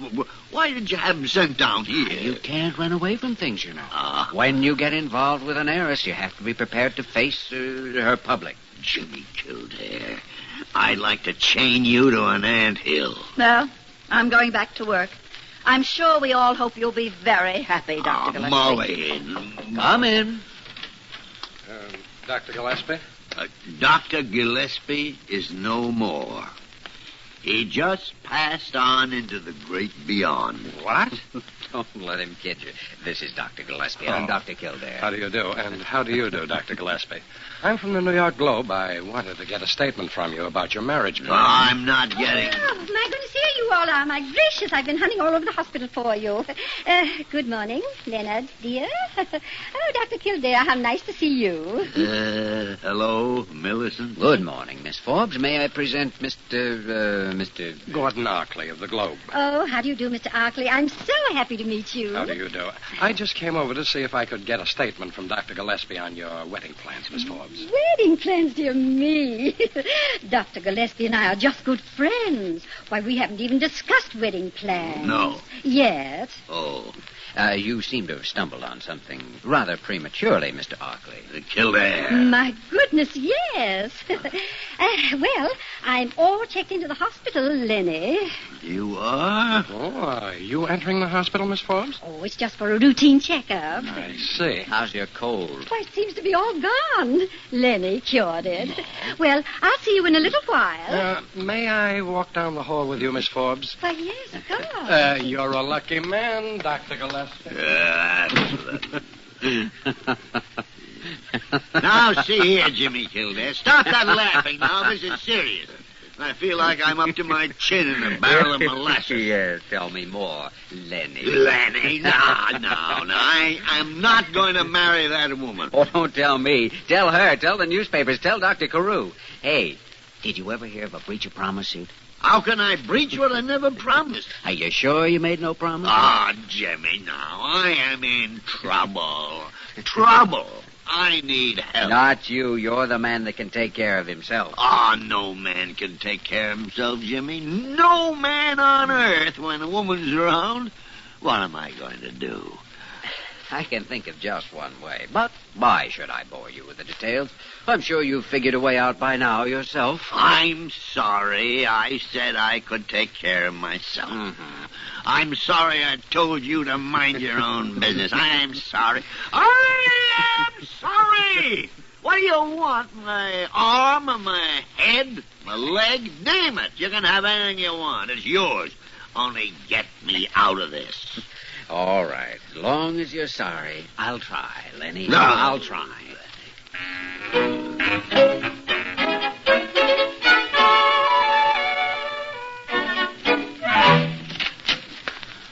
Oh, why, Dr. Kildare. Yes. Miss Forbes, Dr. Gillespie has asked me to conduct your checkup. He feels that because of all the gossip and publicity that it might be less embarrassing for you if I took care of you. Oh, why, that's very thoughtful of him. Yes, well, he's a very thoughtful man. As a matter of fact, I'm glad of the opportunity to have a little talk with you.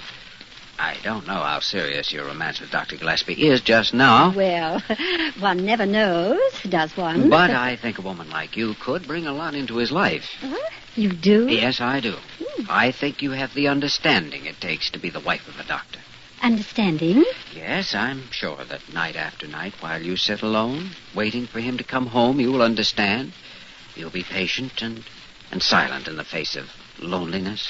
Well, I try to be. And when he does come in, tired and cross, without the strength to speak even one civil word to you, I'm sure you'll understand and be even kinder to him. Well, And if, heaven forbid, in the heat of exasperation, and a doctor experiences many exasperations and frustrations during the course of a day, if, as I say, the result of these, he should even strike you, I know you're the kind of a woman who will understand even that and turn the other cheek. Did you say strike me, Dr. Kildare? Well, he has been known to be quite violent around the hospital, but he's always very sorry about it the next day. He needs understanding, you see, and compassion and devotion. Yes, but And he'll be living at home with you, of course, so naturally you'll have to take care of him, see that he takes his pills in the morning. There are 11 of them. You mustn't let him skip even one. 11 pills? Yes, 2 for his liver, 2 for his heart, 2 for his blood pressure, and 2 are vitamins. What are the other 3? Well, I think he had better explain the other 3 to you. Then he must have a rub-down before you let him get out of bed. A rub-down? For his circulation.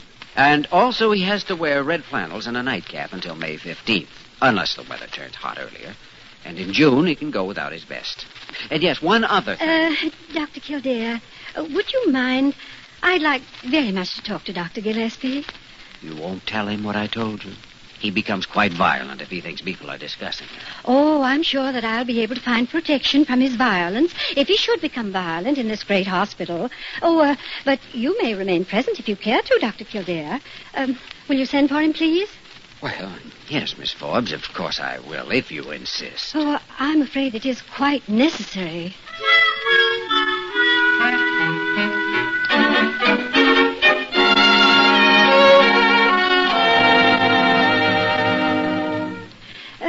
Dr. Gillespie, I am a woman and you are a man. Now, we can be frank with one another. Oh, yes, of course, Millicent. Well, there seems to have been some sort of misunderstanding afloat about us. People seem to have the ridiculous idea that we're engaged. Yes. There does seem to be some such idea around. Dr. Kildare has told me all about you. Oh, he has, huh? Yes, I told her that. Please, Dr. Kildare, I could put up with the 11 pills, the rub-downs, and even the times when you would strike me. One-eyed what? Well, you see, Dr. Gillespie, I explained please, Dr. Kildare. But I am afraid I could never feel romantically about a man who wore red flannels and a nightcap. Why, I It's no use denying it, Dr. Gillespie. I have already told Millicent the truth. Oh, you have you? Oh, I must be honest with you. This has all been a mistake. One evening's delightful illusion gone with the coming of morning. But I do hope we'll always be friends, Dr. Gillespie. Yes, I hope we shall always be friends, too, Miss Forbes. You are a sweet, sweet man. Oh, dear, it's too bad. But c'est la vie. And now, if you don't mind, I'm rather tired, and I should like to rest. Yes, to be sure. Yes, of course. Come on, Jimmy. I'll be in to complete your checkup in the morning, Miss Forbes. Did you have to destroy all my glamour to save me? All your glamour? Well, I'll be hanged. A man doesn't like to lose all his glamour with a pretty woman, you know. I'd like to tell her that I don't... Be careful, Doctor. You'll be right back in the fire again, and I haven't got a prescription to save your life a second time. I accept your decision, Dr. Kildare. Glamour be hanged. Liberty is the important thing. Liberty.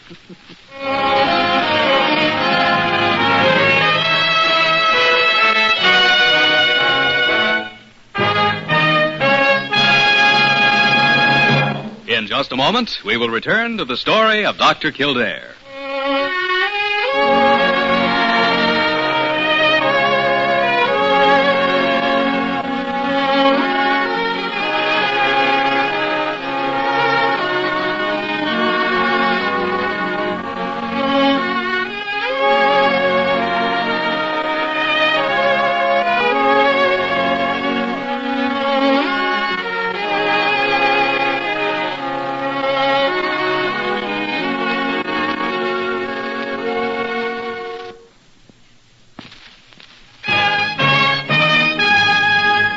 Once again, the story of Dr. Kildare, starring Lew Ayres as Dr. Kildare and Lionel Barrymore as Dr. Gillespie.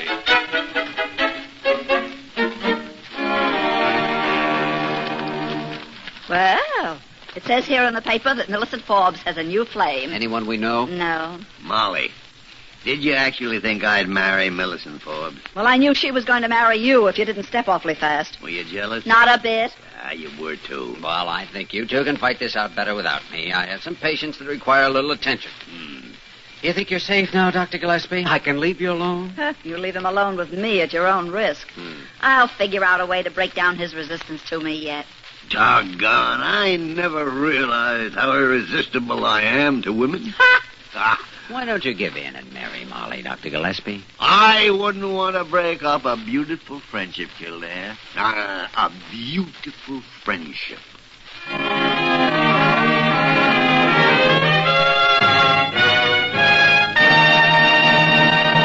You have just heard the story of Dr. Kildare, starring Lew Ayres and Lionel Barrymore. This program was written by Gene Holloway and directed by William P. Russo. Original music was composed and conducted by Walter Schumann. Supporting cast included Eleanor Audley, Isabel Randolph, and Eddie Fields. Dick Joy speaking.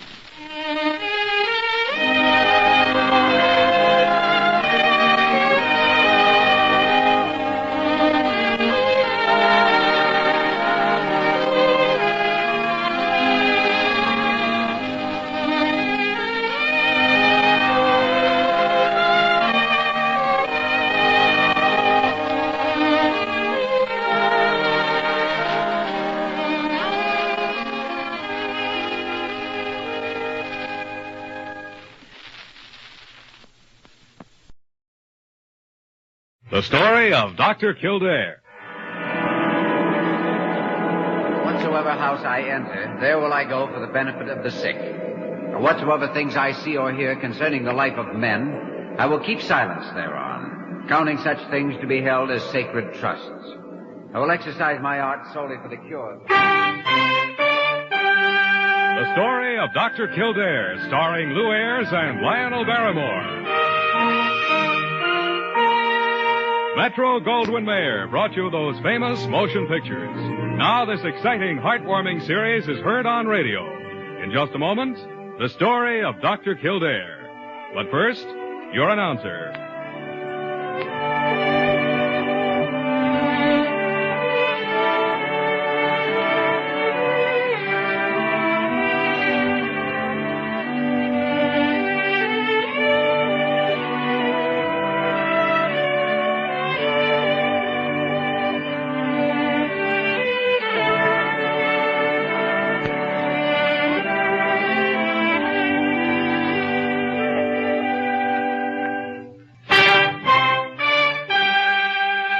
And now, the story of Dr. Kildare, starring Lew Ayres as Dr. Kildare and Lionel Barrymore as Dr. Gillespie.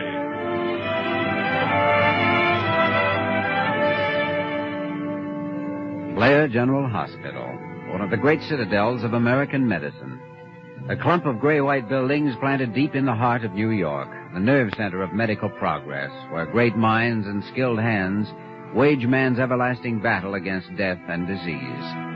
Blair General Hospital, where life begins, where life ends, where life goes on. Confound it, Carew. Look at these x-rays. Look at them. Her arm has been perfectly set. She's 15 years old. Why, she doesn't even need a doctor. Then by all means, Dr. Gillespie, use your own judgment. A simple fracture of the arm, and I'm supposed to take personal charge of the case. There isn't any case. She doesn't even need an intern. Nurse could look after her. I am not trying to coerce you. You may do exactly as you please about it. Carew, this woman now, the girl's mother, Mrs. Babcock, is she another friend of yours? I've never even seen the woman. Her request was referred to me merely as a matter of routine, and I will not be drawn into another of these discussions. Good morning, Dr. Gillespie. Carew. Come in, Kildare. Come on in. You may be interested to know that after 30 years of medical achievement, I have just been reduced to diagnosing broken arms. Really? Now, Dr. Gillespie... Furthermore, this particular broken arm has already been treated, set, and cut. Please. I'll not stay here and listen to any more of this. You know very well I said to do as you please. And, Carew, I shall. Good day. Yeah, that blue-blooded moron, dollar-chasing pipsqueak. Yes, I'm a little surprised he isn't in the lounge, rolling out the carpet and fluffing up his gardenia for Mrs. Babcock. Yeah. Apparently he doesn't know who she is. Well, beyond the fact that she has a daughter with a broken arm, neither do I. What, you've never bathed in a Babcock bathtub? I am unclean, Jimmy. Does this woman sell bathtubs? No, but her late husband made about $10 million manufacturing them. Interested? I am not. She was also a well-known specialty dancer before she married. Oh, dancer, huh? She attracted particular attention at the Paris Exposition with her unique rendition of the can-can. Well, now, you don't say. You know, I think you ought to take the case. Well, now, that might be a good idea, to see that the child's arm heals properly. Then you'll do it? Well, yes. Yes, I will, Jimmy. I will. Parker? Yes, Dr. Gillespie. Parker, there's a Mrs. Babcock down in the lounge, has a daughter with a broken arm. Tell her I'll take the case. A simple fracture? Yes, a simple fracture. Well, all right. I'll go with you, Parker. Oh, by the way, there is one thing. That Paris Exposition was in 1921. See you later. 1921. Like that. Oh, Kildare, I've been taken in.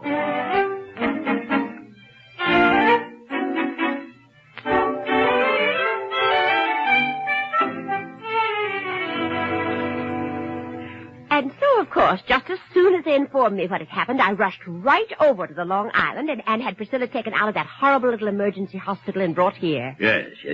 Well, And now, after all, Blair Hospital is the best, and you're the best, too, Dr. Gillespie. And I can't see any reason why Priscilla shouldn't have the best always. I mean, since I do have the money, of course, but although I guess it's supposed to be vulgar to talk about money. Not at all, Mrs. Babcock. You talk all about money you want. Now, Dr. Kildare, he'll be glad to. That's why I chose the Devereaux Institute for Young Ladies out on Long Island. Priscilla's been there at boarding school, you know. I mean, the Devereaux Institute is positively the best. I made certain of that.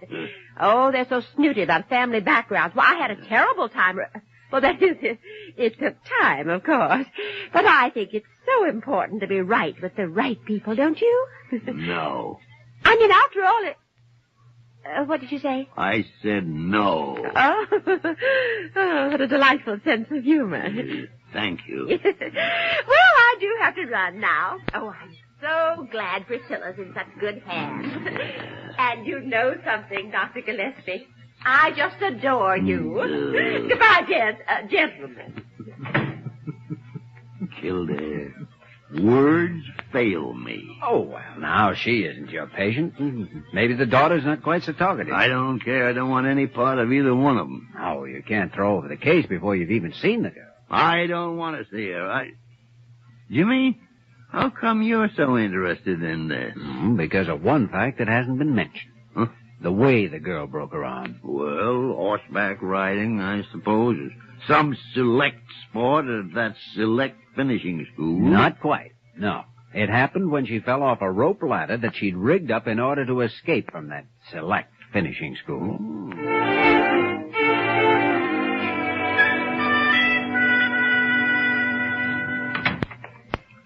Good morning, Priscilla. I'm Dr. Gillespie. How do you do, sir? You might call this merely a got-acquainted visit today, young lady. Since I'm responsible for that arm of yours, I thought that possibly... There is no reason to be concerned about my arm. Considering my age, general tone of health, and rate of metabolism, the bones should knit quickly and without any trouble at all. You seem rather well informed on the subject. I'm rather well informed on most subjects, Doctor, and especially well on scientific subjects. Oh, I see. Then I take it you regard yourself as a scientist. In an embryo stage, yes. Advanced, however, some 10 to 12 years beyond my actual age. Which I recall is 15. Correct. That, of course, I'm unable to change. But no doubt you would if you could. Any particular field of science in which you specialize? My most intense interest is directed toward the realm of astronomy and astrophysics. Well, that's quite a good-sized realm. I presume the subject of medicine has also engaged your attention at one time or another. Only superficially. After all, it is merely a byproduct of true science. Yeah, just a byproduct. Yeah. I say this quite impersonally, Doctor, but medicine simply does not have enough scope to challenge my intellectual curiosity. Miss Babcock, I no longer have the least doubt that what your arm will heal precisely on schedule. It wouldn't dare not to.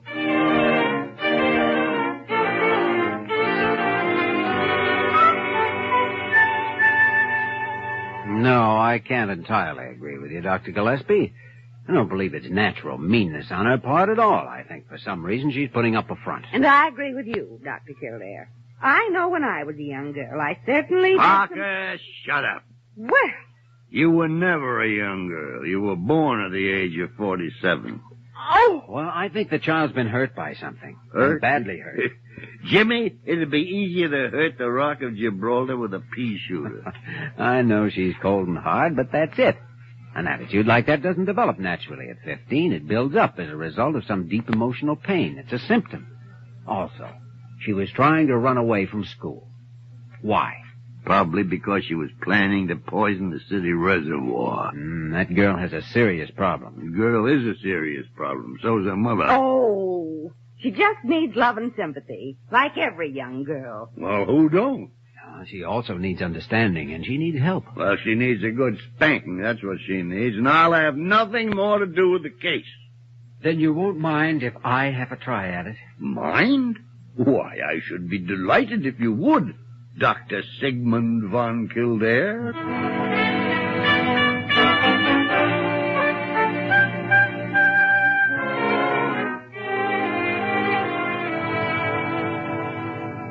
Of course, I haven't enough mathematical background to follow all phases of the theory, but the general development seems to be entirely logical.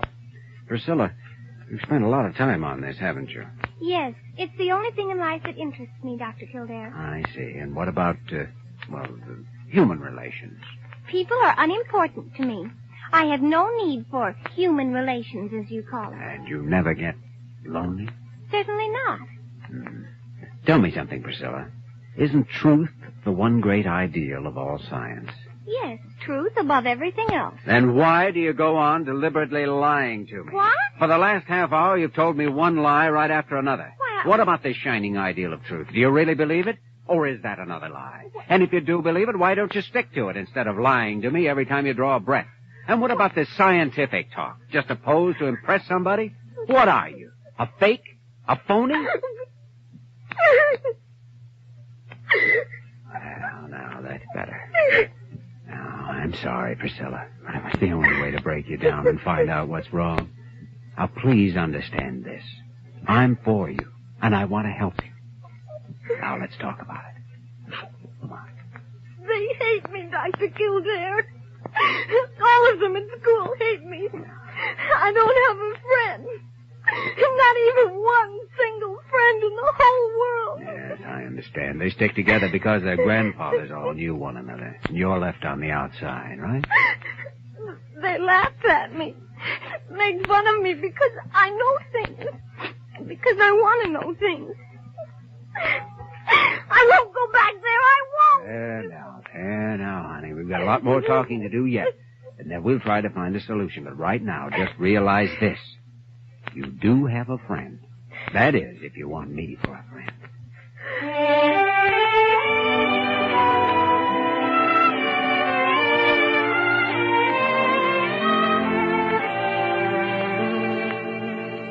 All right, Jimmy, all right now.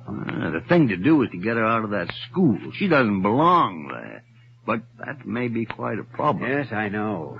I ran into Mrs. Babcock in the hall this afternoon. Tried to sound her out on the subject a little, but... Oh, she's well-meaning enough. Yeah, but she happens to be a nincompoop. Well, now, that's a little uncharitable of you, Doctor. She spoke quite highly of you. Oh, quite highly, did she, though? In fact, I can sense a strong interest beginning to develop there. I think her intentions are serious. Confound it, Jimmy. That woman is a menace. Why, she ought to be locked up. You can't argue with a woman. If she ever got her hooks on a man, he wouldn't have a chance. Oh, dear. Now, what's all this? Oh, hello, Dr. Carew. Why, we were just discussing Dr. Gillespie's conquest of Mrs. Babcock. A conquest? Indeed. Why, Dr. Gillespie, you dog, you. Carew! Now. Just a little pleasantry of mine, you know. I really should meet this charming lady. Yes, you certainly ought to. Serve you both right. Oh, dear, you are in a state. I think you'll be all right as soon as he gets used to it, Dr. Carew. After all, this romance did develop rather unexpectedly, you know. Romance? Kildare? If you want an unexpected romance, I'll give you one. Here. Listen to this poem that Parker found in Priscilla's room this afternoon. You want to hear it? Mm-hmm. Yeah. It goes, "The eyes of my love gleam like the pole star, and the tones of his voice sound in harmonies cyclical. The brow of my love is a theorem from Euclid, and his glance makes my pulse beat ultrasonical." Free verse, I suppose you'd call it. Free as the air, that verse. Scientific surrealism. I'd like to get a look at that boy. Yeah, then go find a mirror, Jimmy, because she's dedicated the poem to Dr. James Kildare.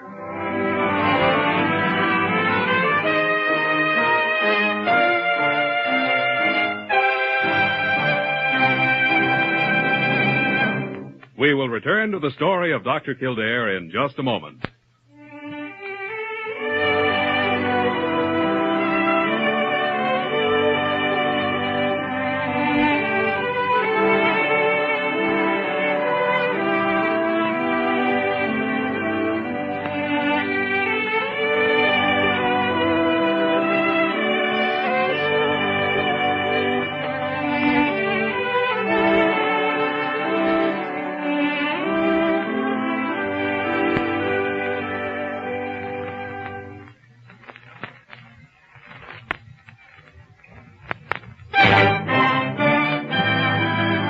we continue with the story of Dr. Kildare, starring Lew Ayres as Dr. Kildare and Lionel Barrymore as Dr. Gillespie. I think it's just simply amazing, Dr. Kildare, the way that girl has changed since she came here, and in just 4 days, too. Yes, there's a big difference, all right, Parker. She's trying so hard to learn how to be friendly that it's just pitiful.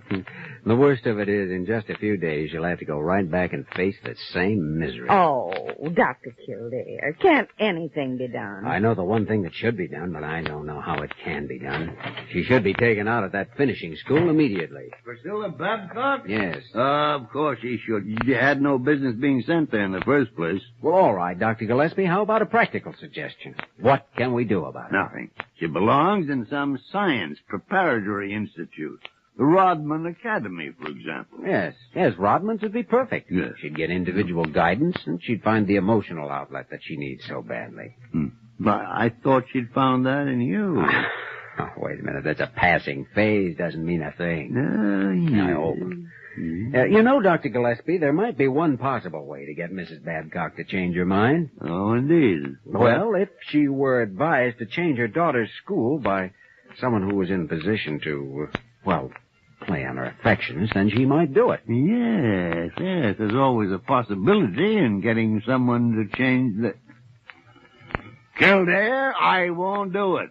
I'll have nothing more to do with that woman. I positively and absolutely will not do it. And that's final.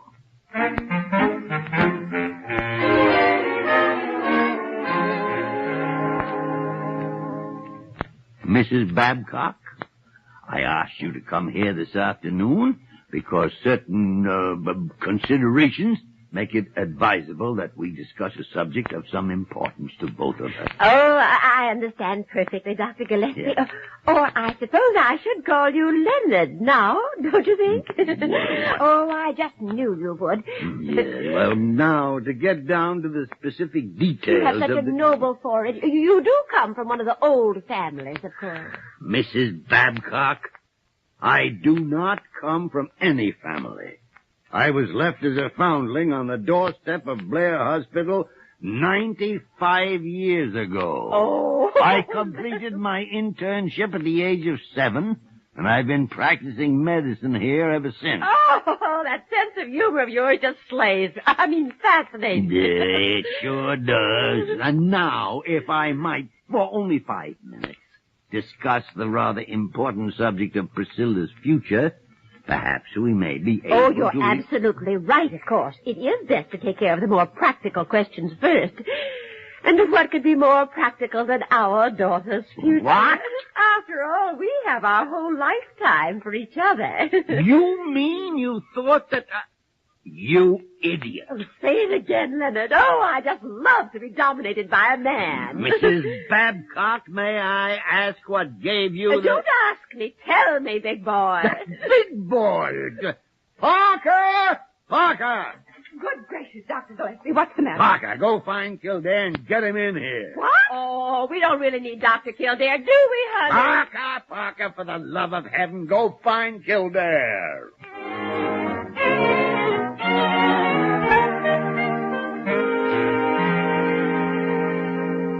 It's all right, Dr. Gillespie. It's all right. Just relax. She's gone now. You're safe. You've got nothing to worry about. Kildare, she's a maniac. That woman's a raving maniac. I don't know how you do it.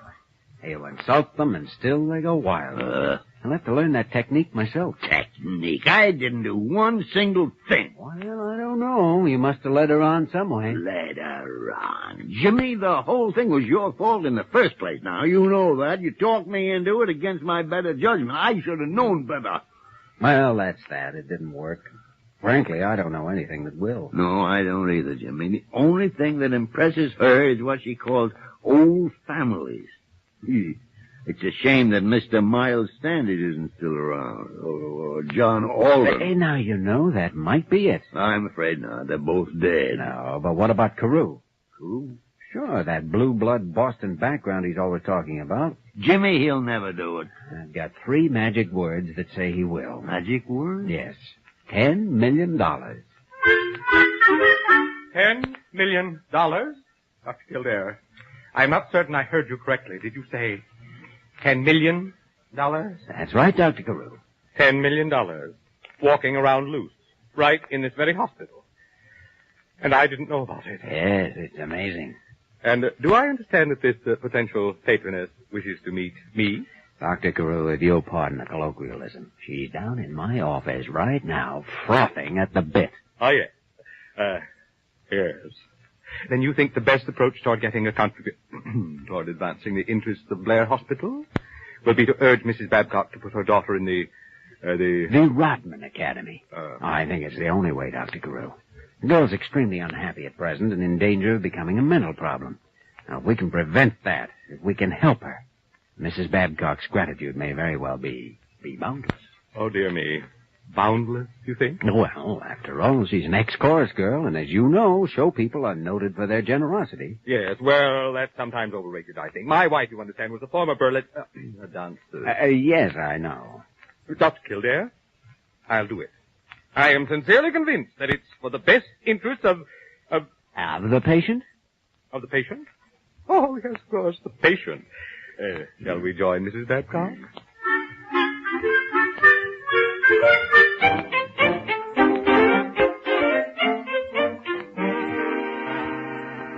Mrs. Babcock, I don't believe you've met our director, Dr. Carew. How do you do, my dear? Charmed, I'm sure. Did you say Mrs. Babcock? Am I to understand that this lovely young girl is married? Oh, Dr. Carew. Mrs. Babcock is, most unfortunately, a widow, Dr. Carew. How tragic. Yes, isn't it? Her late husband was Worthington Babcock of Connecticut. Perhaps you may have... Oh, yes. There were some Babcocks with whom members of my family corresponded so far back as the Revolutionary days. Dr. Carew, are you by any chance from a very old family? My dear, the Carew family is probably older than any other in Boston. Oh, it must be just wonderful. Well, that sort of thing does carry its responsibilities, you know. Why, I suppose you've been intimate friends with the Babbitts for generations. The Babbitts? Of course, Dr. Carew. The Babbitts in Boston. Oh, I've heard you mention them often. Oh, yes, indeed. Dr. Carew, now, about the matter you mentioned. Oh, yes, that. Mrs. Babcock, I have been discussing your daughter with Dr. Kildare. That school she's attending simply won't do. It won't do at all. Well, what school would you suggest? An immediate transfer to the Rodman Academy? Yes, Rodman. It's positively the best. Oh, I'll do it this afternoon. Oh, you're so right, Dr. Carew. It is hard for a woman alone with money that has to be managed and all sorts of problems. Ah, yes. Mrs. Babcock, I would like to talk with you concerning a subject which is very near to my heart. I think we might leave Dr. Kildare now and stroll about the hospital. Why, Dr. Carew, this is a surprise, but not an unpleasant one. Oh, my dear, when you understand my desperate need I do understand it. Well, we are getting on rapidly. Come now, Mrs. Babcock, I'd like to show you some of my problems. Oh, of course. Goodbye, Dr. Kildare, and thank you. Oh, not at all, Mrs. Babcock. All right, Dr. Gillespie, she's gone. You can come out now. Confound it, Jimmy. I hope she stays gone. Oh, she will. She's got a real blue blood in tow now. She's got a phony stuffed shirt in tow now. You know, Jimmy, neither one of them realizes what the other one's talking about. Yes, and wait till they find out. And wait till Mrs. Carew finds out. She's an ex-showgirl, too, you know. And Dr. Gillespie, what happens then shouldn't happen even to a Babbitt of Boston.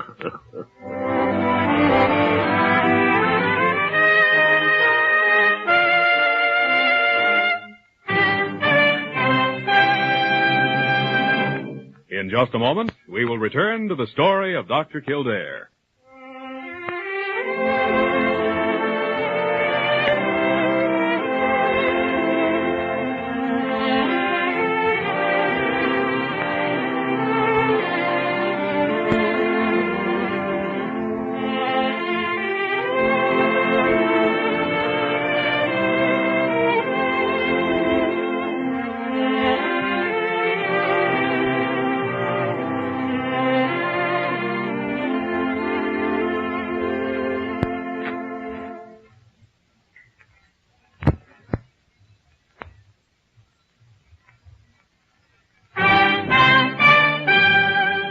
And now, once again, the story of Dr. Kildare, starring Lew Ayres as Dr. Kildare and Lionel Barrymore as Dr. Gillespie.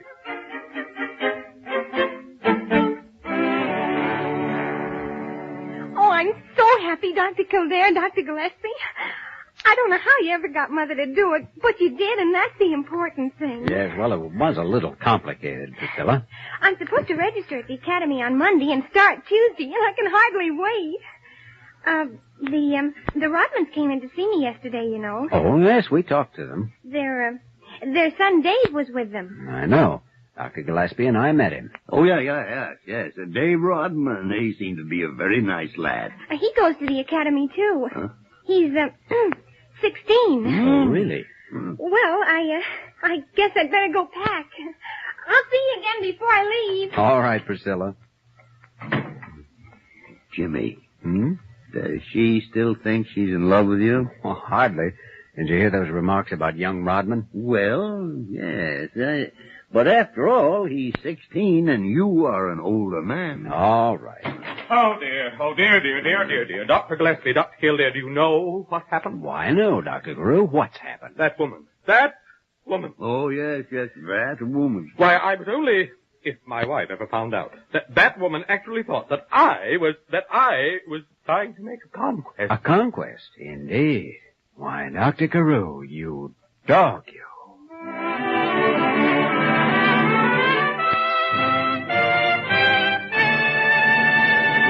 You have just heard the story of Dr. Kildare, starring Lew Ayres and Lionel Barrymore. This program was written by Les Crutchfield and directed by William P. Russo. Original music was composed and conducted by Walter Schumann. Supporting cast included Virginia Gregg, Ted Osborne, Sarah Selby, and Patty Chapman. Dick Joy speaking.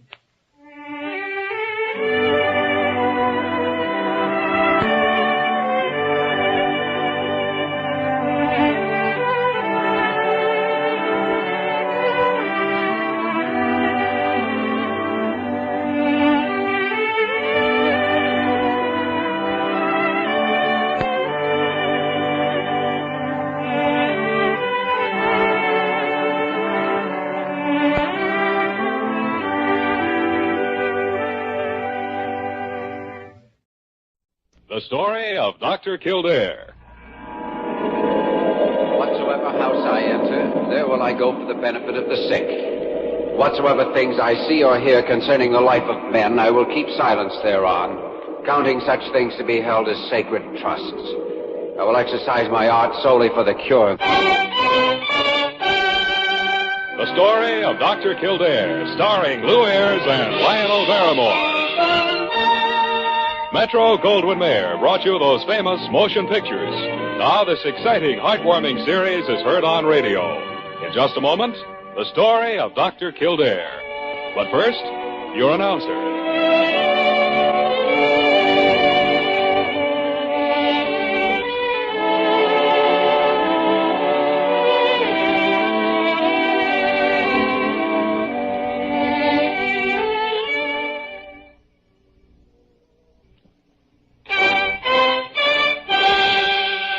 The story of Dr. Kildare, starring Lew Ayres as Dr. Kildare and Lionel Barrymore as Dr. Gillespie.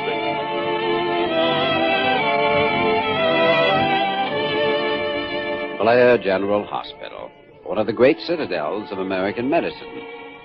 A clump of gray-white buildings planted deep in the heart of New York, the nerve center of medical progress, where great minds and skilled hands wage man's everlasting battle against death and disease. Blair General Hospital, where life begins, where life ends, where life goes on. Come in. Oh, good evening, Mrs. Murphy. Good evening to you, Dr. Kildare. I hate to ask it of you, and I hope you'll forgive me, but would you mind very much if I cleaned up in here now? Oh, no, it's all right, Mrs. Murphy. Go right ahead. Aren't you here a little early, though? I thought you started work around midnight. Well, usually I do, but I have to go to court tomorrow morning. Ah, now what have you been doing? Oh, it isn't me, sir. It's my grandson, Terry. Oh, well. He's 14, Dr. Kildare, and I've tried so hard to raise him upright for 10 years now, ever since my son and his wife, Terry's parents were killed in an auto wreck. Well, what's happened, Mrs. Murphy? What's Terry done? He stole a revolver from a sporting goods store. Revolver? I don't know why he did it. And now they're holding his trial in juvenile court at 10 o'clock in the morning. I'm sorry, sir. Oh, there now. Things always look worse before they happen. But I'm all alone and I don't know what to do. Look, Mrs. Murphy, suppose I go to court with you in the morning. Would that help any? Oh, Dr. Kildare, if you only would. Well, then it's settled. Now, you go on home and leave the rest of this cleaning for tonight. I'll meet you in juvenile court in the morning. All right, sir, and thank you.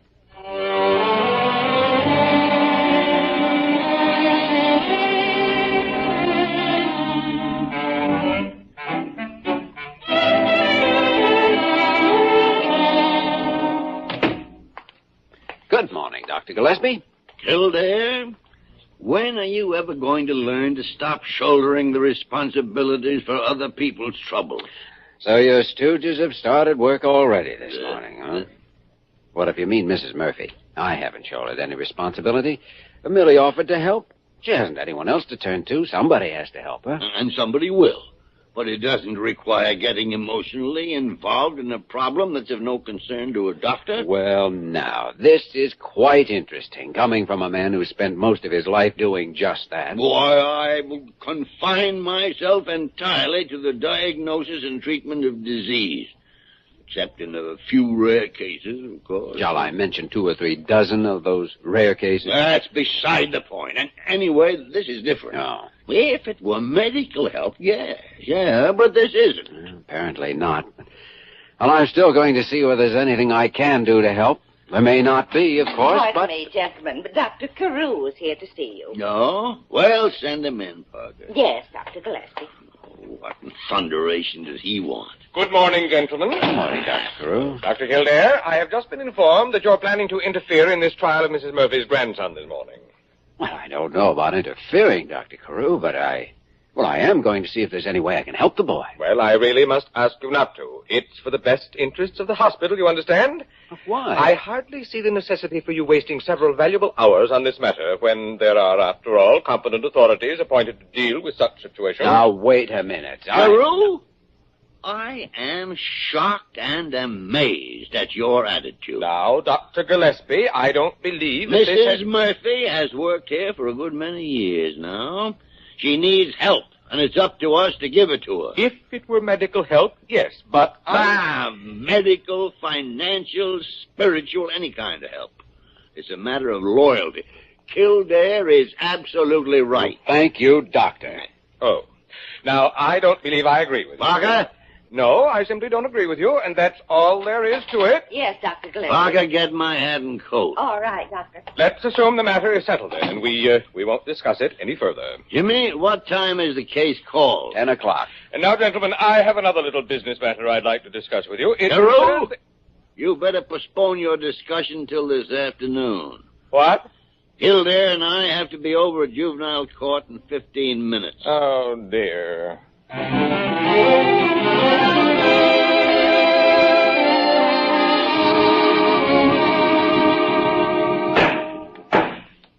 I order the court recessed for 10 minutes. Participants and witnesses in the case will please remain in their seats. Gentlemen, if you'd care to step into my chambers there, we'll go over the case as it stands now. Thanks, Judge Byron. Dr. Gillespie, after you. Thank you, Jimmy. Thank you.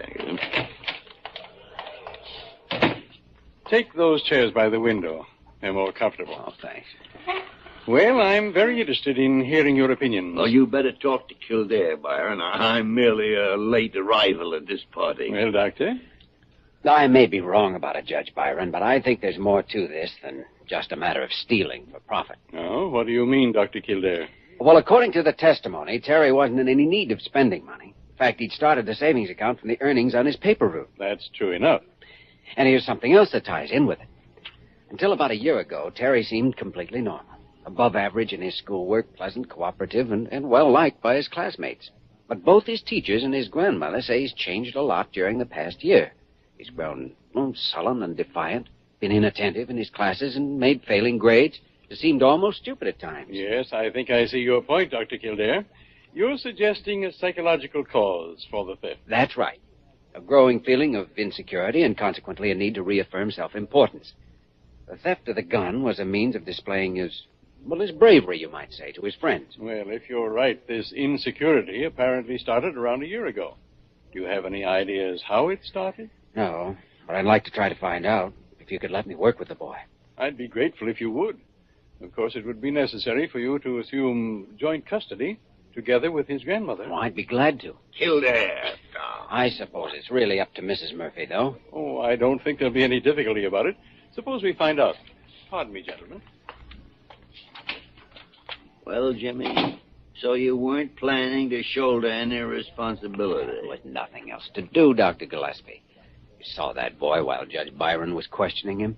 Scared, unsure of himself. He was like a trapped animal. Oh, yeah, there was something bothering him, all right. I'd agree with you on that. And it's up to somebody to find out what that is before it's too late. Well, Dr. Kildare, Mrs. Murphy not only agrees, but she's most thankful for your interest in the boy. You haven't changed your mind. I haven't even thought of changing it. Good.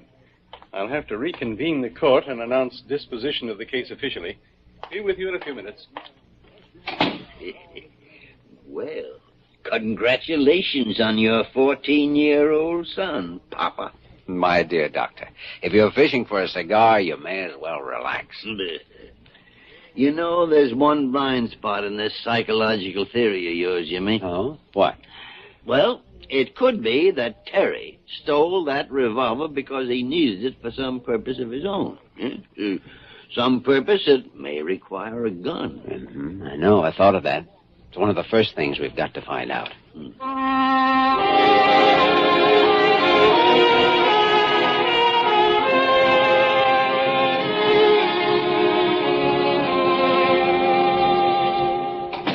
Here you are, Dr. Kildare. I finally got done filling out all those old questions.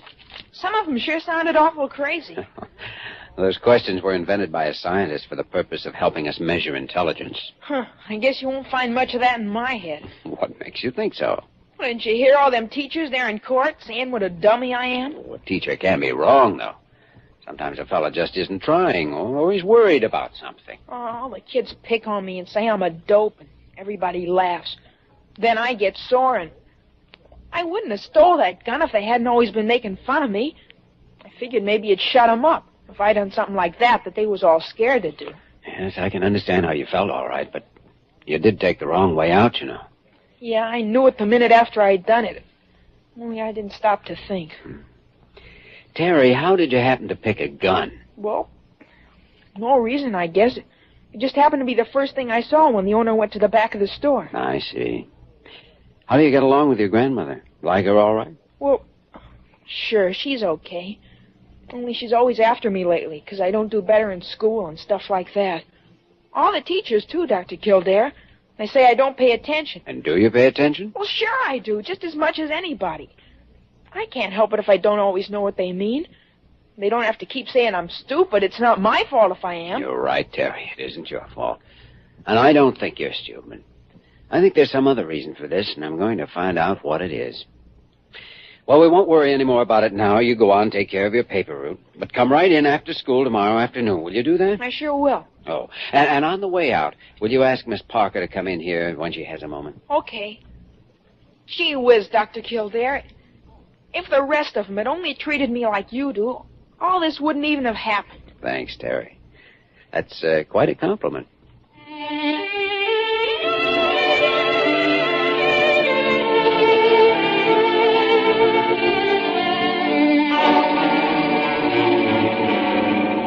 Confound it, Parker. Settle down here and try to talk sense. I am talking sense, Dr. Gillespie. That boy took it as sure as I'm standing here. I'm positive it couldn't have been anyone else. All right.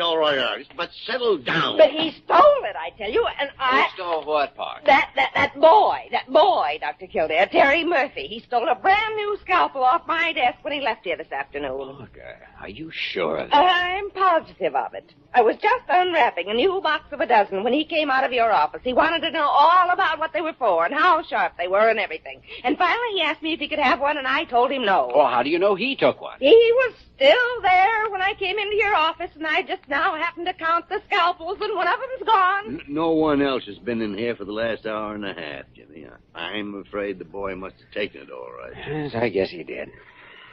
Parker, look up Mrs. Murphy's home address in the file, will you? All right, Dr. Kildare, but I know just as sure as I'm standing here that boy... All right, Parker.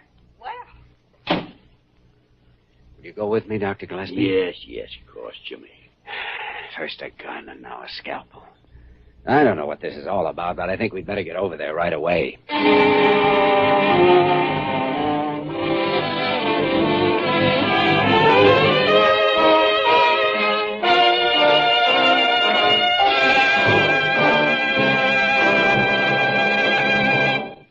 We return to the story of Dr. Kildare in just a moment.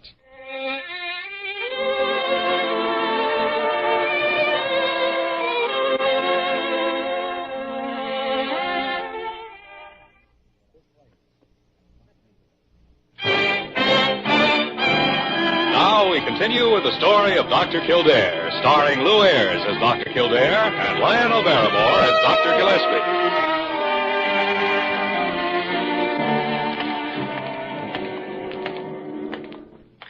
Here it is, Dr. Gillespie, number 422. Yeah. Well, ring the bell, Jimmy. Confounded kid. Why couldn't he have used his head? I don't know. He seems determined to cross himself up. Good evening. Why, it's Dr. Kildare and Dr. Gillespie. Good evening, Mrs. Murphy. May we come in? Of course, come right in, gentlemen. This is quite a surprise. We wanted to see Terry for a couple of minutes if we could. Is he here? Oh, yes, he's in his room there at the end of the hall.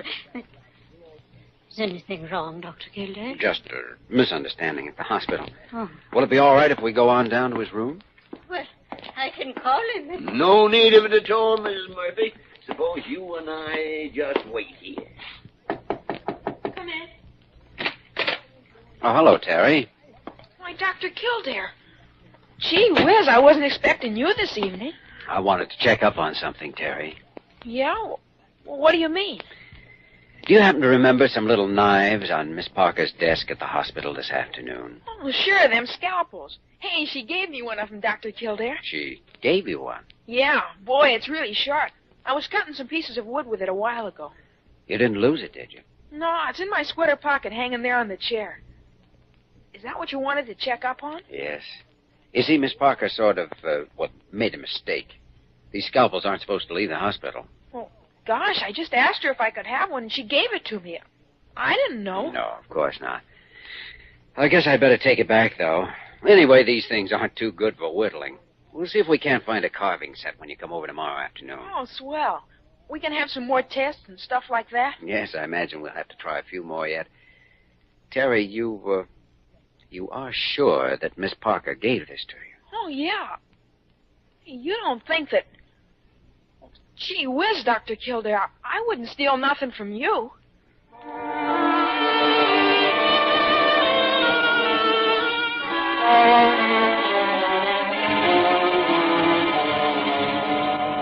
I don't care what the boy says, Dr. Kildare. I most certainly did not give him that scalpel. Well, I could hardly imagine you doing it, Parker, but anyway, that's Terry's story. It's a plain downright lie, nothing else. I guess it is.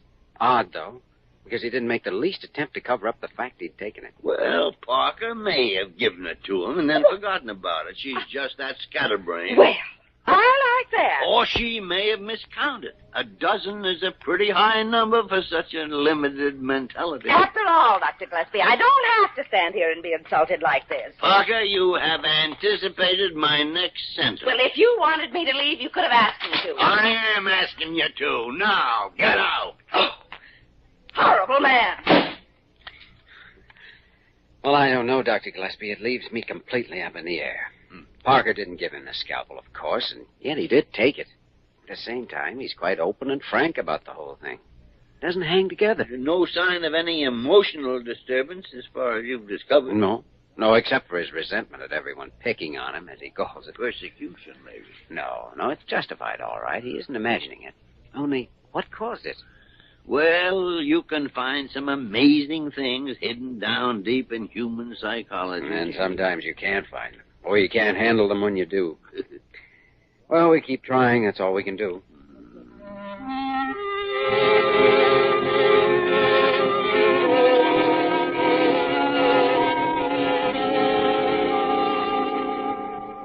All right, Terry.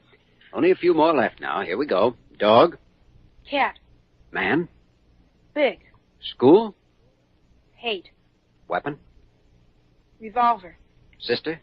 Well, let's see. No, don't stop to think. The first word that comes into your head, we'll skip that one. Now, here's the last word. Hospital. Doctor. Good. Well, that's all for today. Hey, do you think I did all right, Dr. Kildare? Well, that isn't quite the idea, Terry. You see, we use a word association test to find out something about the way a person's mind works. Yeah? What'd you find out about mine? Is it working okay? Oh, sure, it's clicking right along on all 8. Oh, come in, Dr. Gillespie. Well, Kildare, how's your patient coming along? Oh, fine. He hasn't yelled once. Oh, it don't hurt none just to answer questions. Then we'll do some more of it tomorrow, Terry. Okay. I guess I better get going on my paper route. Oh, by the way, Terry, we were having a little argument that maybe you could help us settle. Do you remember exactly what was said when Miss Parker gave you the scalpel yesterday? Well, let's see. I was saying how I'd sure like to have one of them, and she said, I bet you would.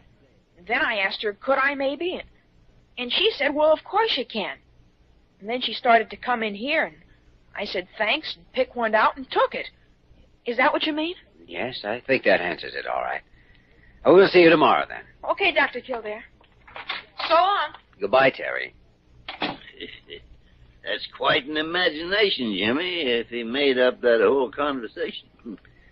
Well, we can find out. Parker? Someone calling me. Yes. Come in here a second, Parker. Do you remember just what was said yesterday when young Terry Murphy asked you for that scalpel? I most certainly do, Dr. Gillespie. He asked me if he could have one, and I said, well, of course you can. And then I came in here. Do you remember him saying thank you or something like that? Why, yes, now that you mention it. I certainly don't know what he was thanking me for. Darnation, Jimmy.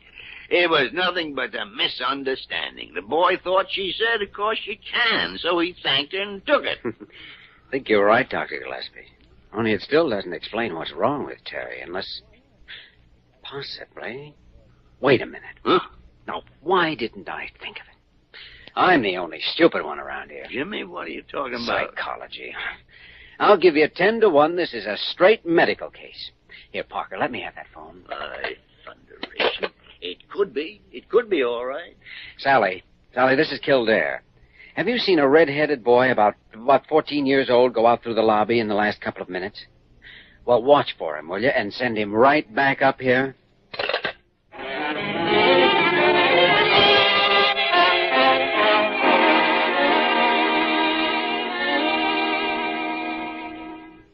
Gee whiz, Dr. Kildare. I don't know. I never noticed it, I guess. Or if I did, I never thought about it. Oh, if it came on gradually, Terry, as it usually does, you probably wouldn't have noticed it. Maybe that's how come they all laugh when I start to answer some questions in class. And then the teacher always says it's because I wasn't paying attention. Mm-hmm. And as I told you, teachers can be wrong. Doctors, too, for that matter. Suppose we make sure of it now, Terry. Okay, sure. I brought one of the standard watches in, Kildare. Here you are. Oh, thank you. Now, Terry, as you can see, this is just an ordinary pocket watch. I'm going to hold it up close to your ear, and I want you to tell me whether you can hear it running. All right. Yeah, I can hear it all right. Now, I'm going to move away slowly, and you stop me as soon as you can't hear it any longer. Okay. All right. There. I can't hear it any more there, Dr. Kildare. About a third the normal distance. All right, Terry. Now, Terry, you can stop worrying. You're not stupid. There's nothing wrong with you that can't be cured by the end of the week. You have a partial deafness, that's all. Gosh. You mean I could get myself all loused up just from not hearing so good? Exactly. You couldn't hear questions correctly in school, so you gave ridiculous answers. And when everyone kept laughing at you, it made you more and more awkward, and things went from bad to worse. Yeah, but maybe you can't cure it, Dr. Kildare. Oh, yes, we can cure it all right, now that we know what's wrong. It's just a matter of removing a polyp or congestion from the canals. Well, we'll know better after a complete examination. Can you be here at 9 in the morning, Terry? I'll give you a note to your teacher. You bet I can. Gosh, and then people will stop picking on me. I got to get home and tell Grandma about this, if it's okay for me to leave. Sure, Terry. See you in the morning. Yeah. So long. Well, Jimmy, that boy has a lot better life ahead of him than he did 2 days ago. Yes, it should be a simple operation, too. Isn't it funny? Just a few strokes of a knife making the difference between a normal, intelligent kid and a dull-witted, laughing stock, even a criminal. Yep. Medical miracles, if you want to call them that. They've kept me fascinated by this profession for a good many years now. Purely an academic interest, of course. Oh, I see. Purely academic. Nothing emotional about it. Merely as a matter of scientific curiosity, Jimmy. Nothing more. Excuse me, Dr. Gillespie, but the sporting goods store just sent over that catcher's mitt you ordered. Well, Doctor, are you taking up baseball? Well, scientific curiosity, I suppose. Father. You know, when you come right down to it, you're nothing but a sentimental old fraud.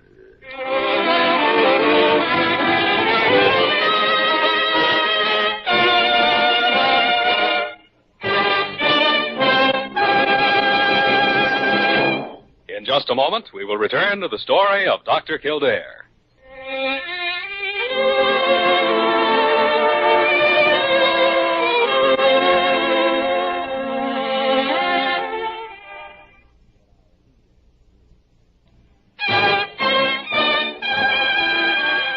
Once again, the story of Dr. Kildare, starring Lew Ayres as Dr. Kildare and Lionel Barrymore as Dr. Gillespie. Well, 12 more reports to go, Jimmy. Want to finish up tonight? Or leave the rest of them for tomorrow morning? Oh, let's go through them. Get it over with. All right. Let's see now. Come in. Good evening, Mrs. Murphy. Gentlemen, I didn't know anybody was working this late. Well, we'll be through in about 20 minutes. Now, if you don't mind waiting that long. Oh, no, I'll just clean up some of the other offices first. I haven't really had a chance to thank both of you for what you did for my grandson. Oh, thank Kildare, Mrs. Murphy. I didn't have anything to do with it. How's Terry getting along now? Oh, just perfect, Dr. Kildare. His grades are all good, and he's just like what he used to be. Fine, and that's all the thanks anybody needs. Have him drop in and see us some afternoon. Oh, I will. He'd love to. Well, I'll come back later, gentlemen. Good night. Good night. Good night. Good night. Well, I'm glad the boy came out of it all right, Jimmy. Bright little fellow, and likable, too. Yes, quite a kid. Yeah, man misses a lot by not having a family. Once, years ago, if things had worked out different, well... Yes, I know, Dr. Gillespie. If medical science had only been able to do then what it can now. She was as lovely as a field of jonquils in the springtime. 39 years ago. Confounded Kildare, let's get on with these reports. Don't you think a man my age needs any sleep?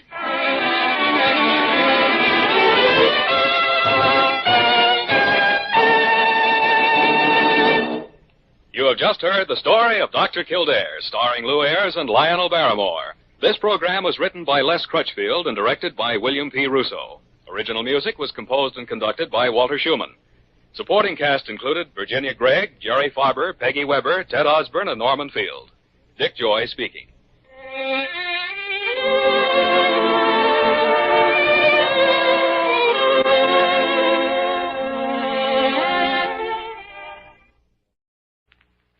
The story of Dr. Kildare.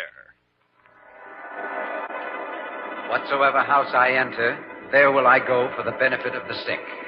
And whatsoever things I see or hear concerning the life of men, I will keep silence thereon, counting such things to be held as sacred trusts. I will exercise my art solely for the cure of my... The story of Dr. Kildare, starring Lew Ayres and Lionel Barrymore. Metro Goldwyn Mayer brought you those famous motion pictures. Now this exciting, heartwarming series is heard on radio. In just a moment, the story of Dr. Kildare. But first, your announcer.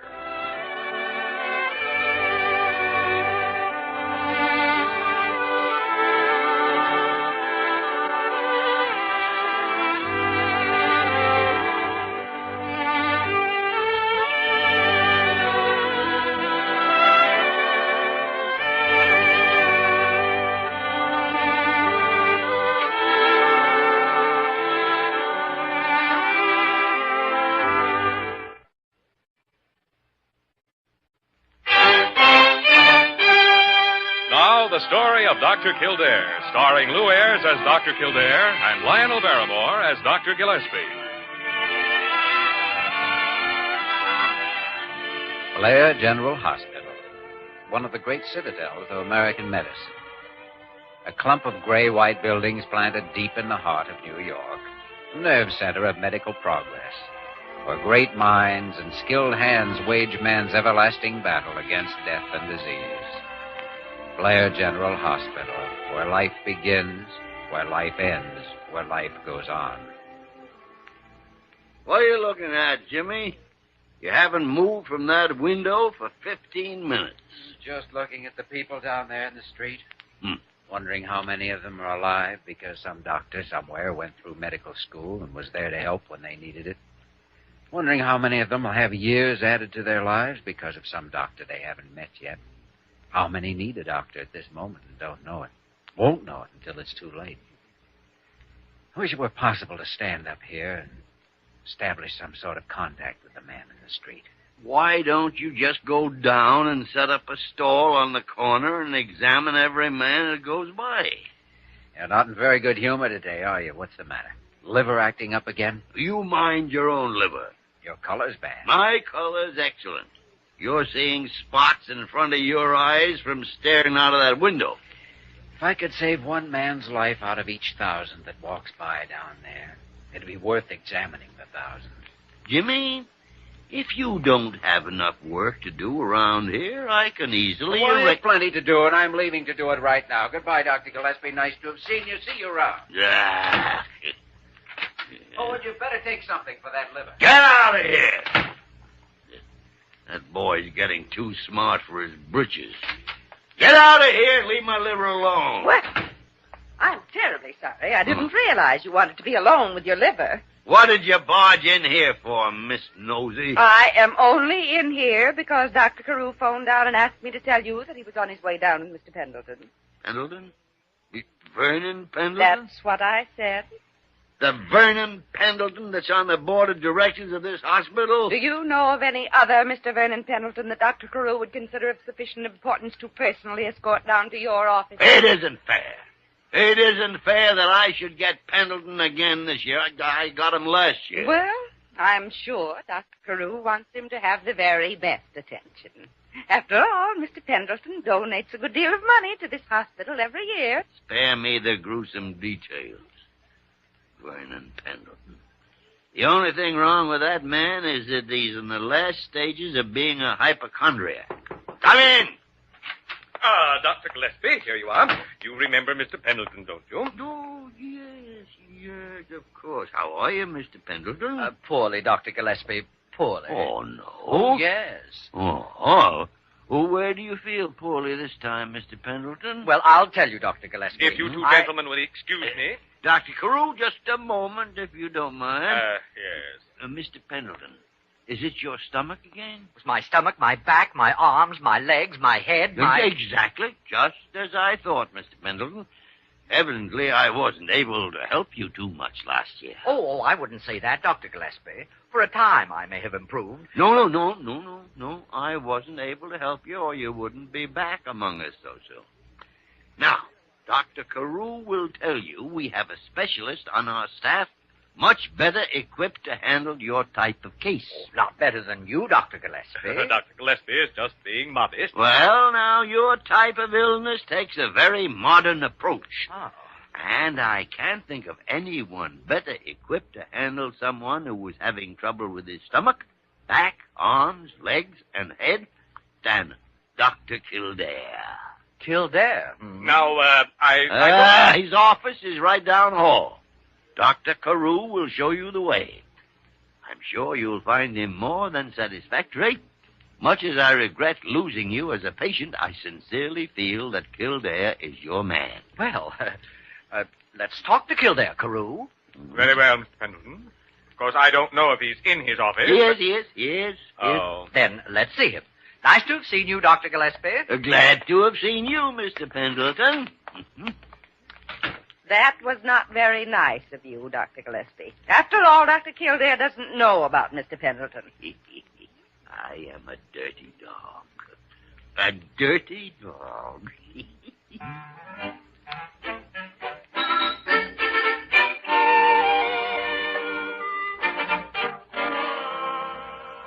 Mr. Pendleton, what seems to be the trouble? I don't know. That's what I expect you to tell me, Dr. Kildare. That's fair enough. And tell me how you've been feeling. Well, I've been feeling just terribly, Dr. Kildare, simply terribly. My stomach hasn't been right.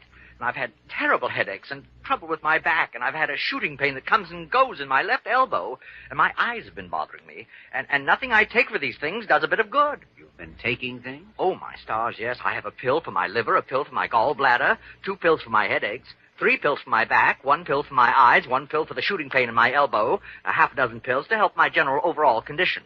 And then, of course, I take practically every kind of vitamin on the market. I see. Very well, Mr. Pendleton. If you'll step into the next room and disrobe, I'd like to examine you. Oh, whatever you say, Doctor.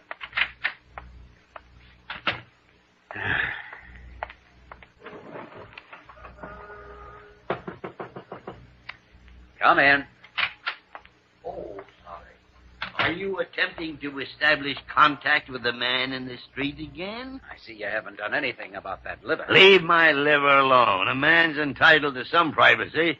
You're really in rare form today, Doctor. Well, I trust you're the same. How are you coming on with Mr. Pendleton? I thought you were supposed to take care of the board of directors. Well, I thought it was only fair to give you a crack at some of them, too. One for all and all for one, you know. I don't like the expression on your face. I'll quit harping on my liver. This is not your liver, it's your attitude.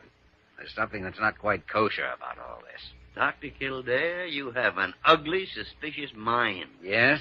Well, I didn't have before I met you. I'm ready, Doctor. Your patient seems to be calling you, Doctor. Thank you, Dr. Gillespie. My hearing is not impaired. Yes. Oh, and thank you for recommending the patient to me, Dr. Gillespie. The pleasure was all mine, Dr. Kildare. The pleasure was all mine.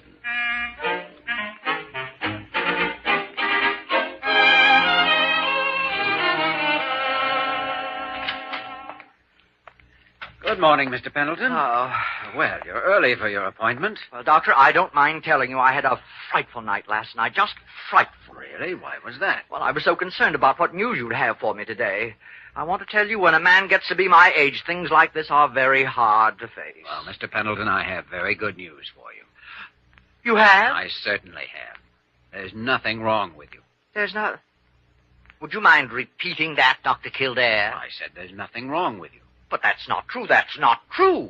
My head, my stomach, my back, my legs, my elbow... I've given you a complete and most thorough examination, and you're in fine physical shape, Mr. Pendleton. I don't believe it. You're wrong. You've got to be wrong. I know how I feel. How could I feel like this if nothing was wrong with me? I want a more thorough examination. Mr. Pendleton, sometimes people magnify and imagine things until they think they're sick, when there's really nothing of any serious nature wrong with them at all. Oh, and they told me you were a good doctor. They said you were better than Gillespie. Why, you couldn't carry Gillespie's hypodermic needle. That's quite true, Mr. Pendleton. Dr. Gillespie is one of the great men of medicine in this country. The rest of us, at best, in his presence, can merely be students. Dr. Gillespie was always able to find something wrong with me. Oh, then undoubtedly he also cured you of whatever was wrong with you.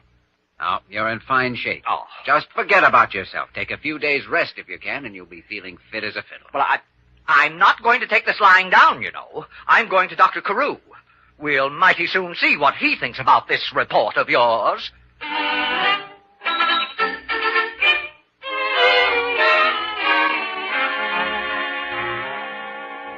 And And you told me he was a good doctor. Well, he is a good doctor. Well, he told me there was nothing wrong with me. He stood right in front of me and looked into these eyes, these poor bloodshot eyes, these eyes that have suffered through endless nights. Just look at them. My. Well, what kind of doctors are you employing in this hospital? Oh, the best. The very best. Well, you may think they're the best, but I don't think much of them. If this is the kind of medical men my money is paying for, I'm going to take my support to some other hospital. No, don't do that. Don't be hasty, Mr. Pendleton. There must be some mistake. Yes, some mistake. I'll get to the bottom of it. Have no fear about that. I'll get to the bottom of it. Nothing wrong with me, indeed. I'm a sick man, mighty sick. Anyone can look at me and know that I'm a sick man. I can look at myself and know that I'm a sick man, and I'm not even a doctor. Of course you're a sick man. Now, you go home and rest, Mr. Pendleton, and I'll look into this matter. I'll give it my personal attention, Mr. Pendleton.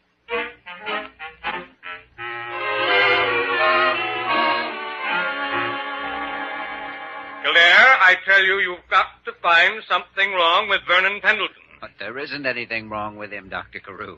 I've examined him from head right down to his little tootsies, and believe me, you'll go a long way before you find a healthier specimen. Oh. Kildare, you've heard of school spirit, haven't you? They must have had it at your school. School spirit? What's that got to do with Vernon Pendleton? Sometimes things are done for the good of the team, for the good of the school. It's the old show must go on spirit, you know. You see what I'm driving at, don't you? Not so far.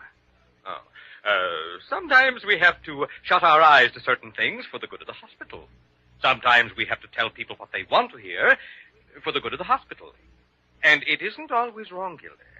Sometimes the things that people want to hear turn out to be the things that do them the most good. Well, I'm not going to tell a man he's sick when he isn't. No, of course not. But Mr. Pendleton has a big body. There must be something wrong with it someplace. Dr. Kildare, as head of this hospital, I must point out to you that Mr. Pendleton is a large contributor. Dr. Carew, look at all those people down in the street. There's a multitude there that needs attention, and you insist that a doctor waste time trying to find something wrong with Vernon Pendleton. Well, at least pretend to. Tell him he made a mistake or something new. Very well, Dr. Carew. If you want to make a sick man out of Mr. Pendleton, all right. I'll play ball with you. I'll show you the old team spirit. That's the idea, Kildare. Now you're cooking on a Bunsen burner. Hello, Sally. Kildare speaking. Send out an ambulance to pick up Mr. Vernon Pendleton. And when he arrives at the hospital, I want him put into one of the isolation rooms.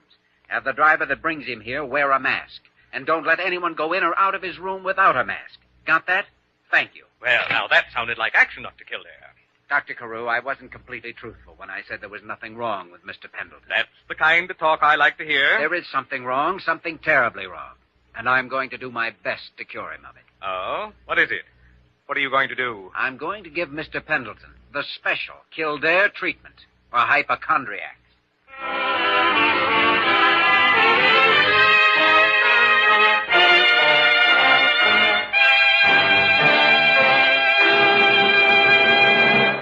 We return to the story of Dr. Kildare in just a moment.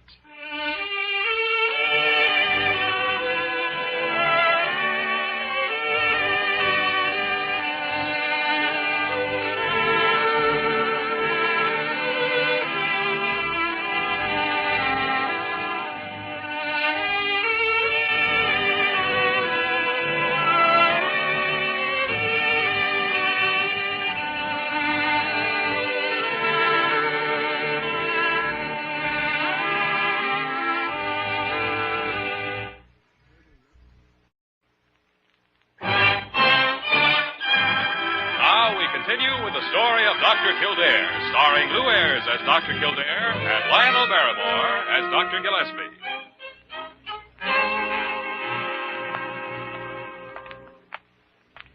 Good morning, Mr. Pendleton. Did you have a good night's sleep? No. Dr. Kildare, why am I shut up here like this? Why have you got a mask on? Why does everybody wear a mask when they come in here? It's just a precautionary measure, Mr. Pendleton. May be quite unnecessary, but until we find out the nature of your illness, we can't be too careful. Now, let me have a look at this chart. Well, what are you taking a precautionary measure against, Dr. Kildare? What do you think I might have? In the case of a mysterious malady such as yours, we can't tell without extensive tests. We have to keep you in isolation until we are positive that you are in no way contagious. Contagious? Oh, dear me. Ah, here's Nurse Parker with your breakfast. Oh, breakfast. Good morning, Mr. Pendleton.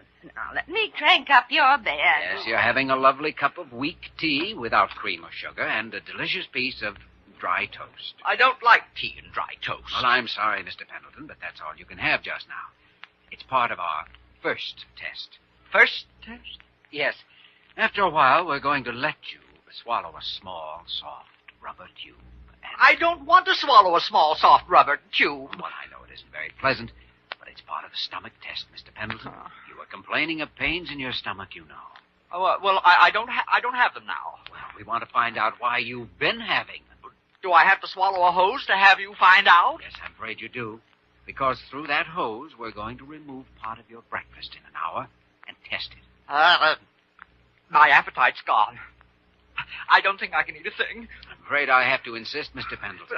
After all, you wanted a thorough examination, and I intend to be thorough. Well, yes, I know. You can be thorough, and then you can be thorough. There's no use getting carried away with this thing. Nurse, after he finishes eating, I want some blood specimen. Oh, yes, Dr. Kildare. I'll be back a little later, Mr. Pendleton. Hope you enjoy your breakfast. Oh, breakfast. Nurse, this is the isolation wing, isn't it? Yes, it is, Mr. Pendleton. Oh, dear. I don't suppose many people leave these rooms alive. Oh, yes. Several people have. Nurse, would you mind phoning my house for me? Not at all, Mr. Pendleton. And tell whoever answers to get hold of my attorney and have him come down here. Oh, your attorney? You want him to talk to Dr. Kildare about springing you? No. I want him to be sure my will is in order. Oh, you're not going to die, Mr. Pendleton. No one could swallow a rubber tube and live. Now, it isn't that bad. No one's ever died from it yet. Of course, it isn't very comfortable. Really isn't much fun being sick, is it, Mr. Pendleton?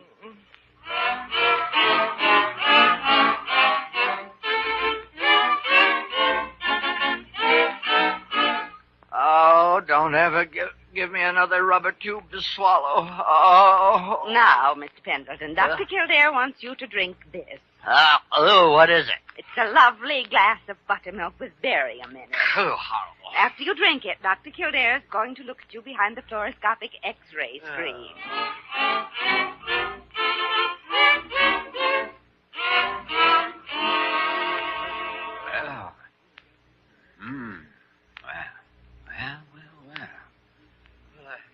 Do you see anything? I see peristaltic waves. You see what? Peristaltic waves. Oh, is that serious? That's the contractions of the stomach. Oh, I feel worse than I did before I got in here. It always gets worse before it gets better. I'm going to make a new man out of you, Mr. Pendleton. Oh, I hope I live that long.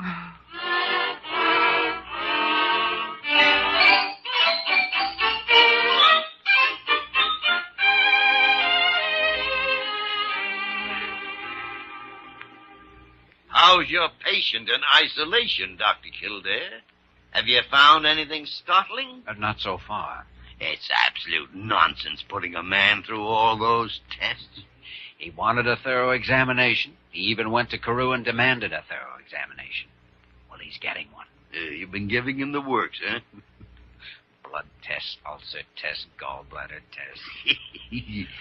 I wish I could have been there to see some of them. Well, if he was your patient, you could have been there. But you didn't want him as a patient, remember? How's he taking it? Like a man on the last lap of the last mile. He's had his attorneys down twice, making changes in his will. Well, he's probably cutting the hospital out of it. No, that's the funny part. He says this is the first efficient examination he's ever had. May not be enjoying it, but he feels it's efficient. What's he getting next? Well, now he's going to swallow the rubber tube with the metal perforated tip. No! That is one of the most uncomfortable... Yeah, I wouldn't have the heart to do that to any man that didn't really need it. Well, how do you know he doesn't need it? You pass the rubber tube through the stomach to the duodenum where it remains. The duodenal juices are collected and... Well, kindly spare me the classroom lecture, Dr. Kildare. I don't need any refresher course. Well, then you know that this test will enable me to study the secretion of the pancreas, which plays an important part in Mr. Pendleton's digestion. And it's his stomach that he keeps complaining about. You're going to do all these things, waste all these examinations on a healthy man. I don't think they're going to be wasted, Dr. Gillespie. I hope through these examinations to bring Mr. Pendleton back to health. Care to come along and have a look at the patient? I certainly would. Good.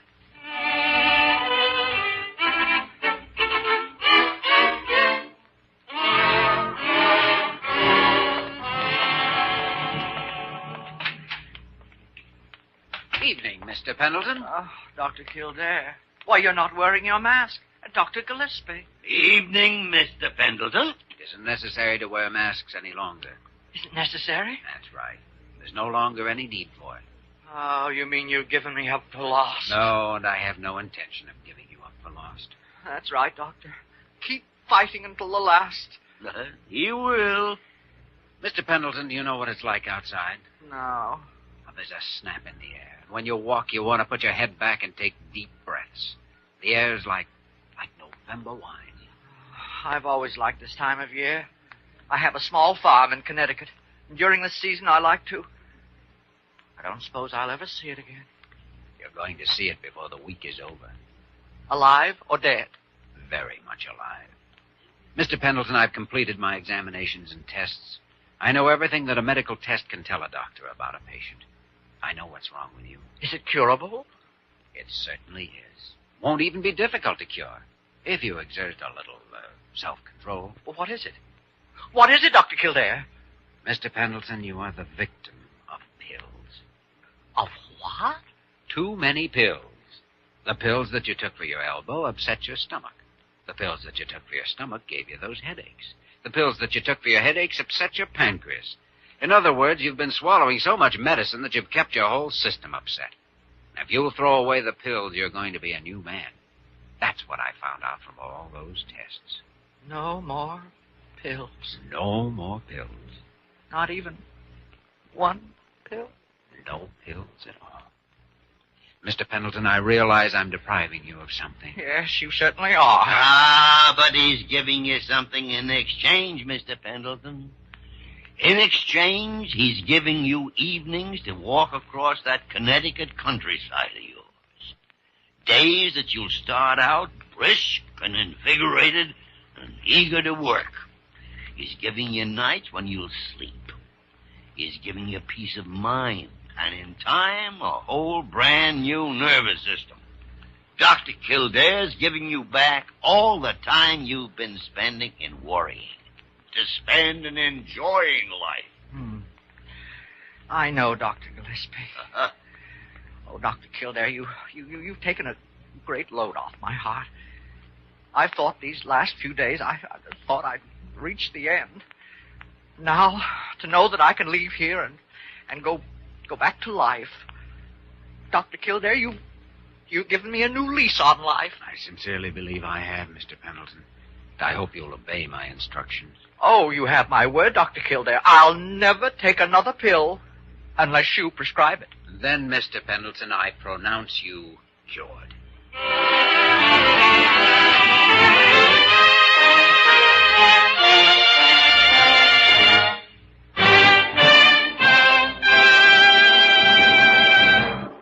In just a moment, we will return to the story of Dr. Kildare.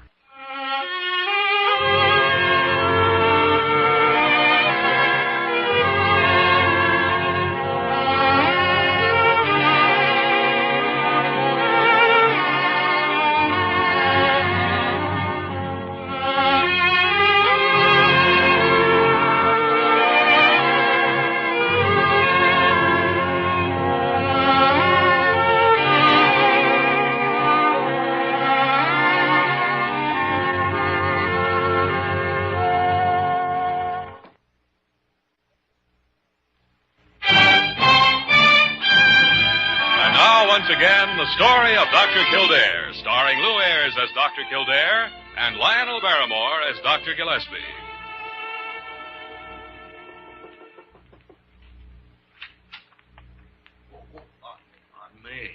If you're back establishing contact with the man in the street again, I wouldn't dream of bothering you. No, come and look. That's the world down there, our world. You and I and all the other men of medicine in the universe are all that stands between them and death. There's our world to protect, to heal, to care for. You know, Jimmy, you were right about Mr. Pendleton. He was sick. But somehow that never occurred to me. Say, your liver must really be acting up. I think I'll take you downstairs and examine it. You keep away from me now. My liver's fine. Couldn't be. This milk of human kindness comes from you only when your liver's getting very acute. My liver's all right now. That's funny. What's funny? Well, I really did feel a little pain in that region just now, but...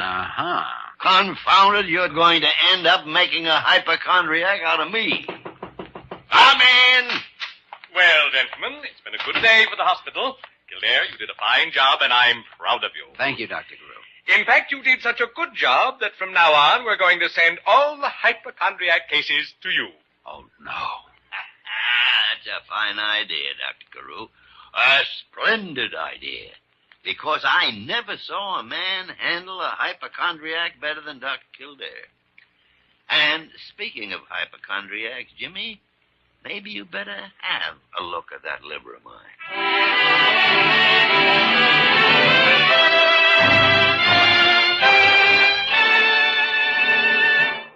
You have just heard the story of Dr. Kildare, starring Lew Ayres and Lionel Barrymore. Dr. Kildare is presented by arrangement with Metro-Goldwyn-Mayer, producers of Key to the City, starring Clark Gable, Loretta Young, Frank Morgan, and Marilyn Maxwell. This program was written by Gene Holloway and directed by William P. Russo. Original music was composed and conducted by Walter Schumann. Supporting cast included Virginia Gregg, Ted Osborne, and Joseph Kearns. Dick Joy speaking.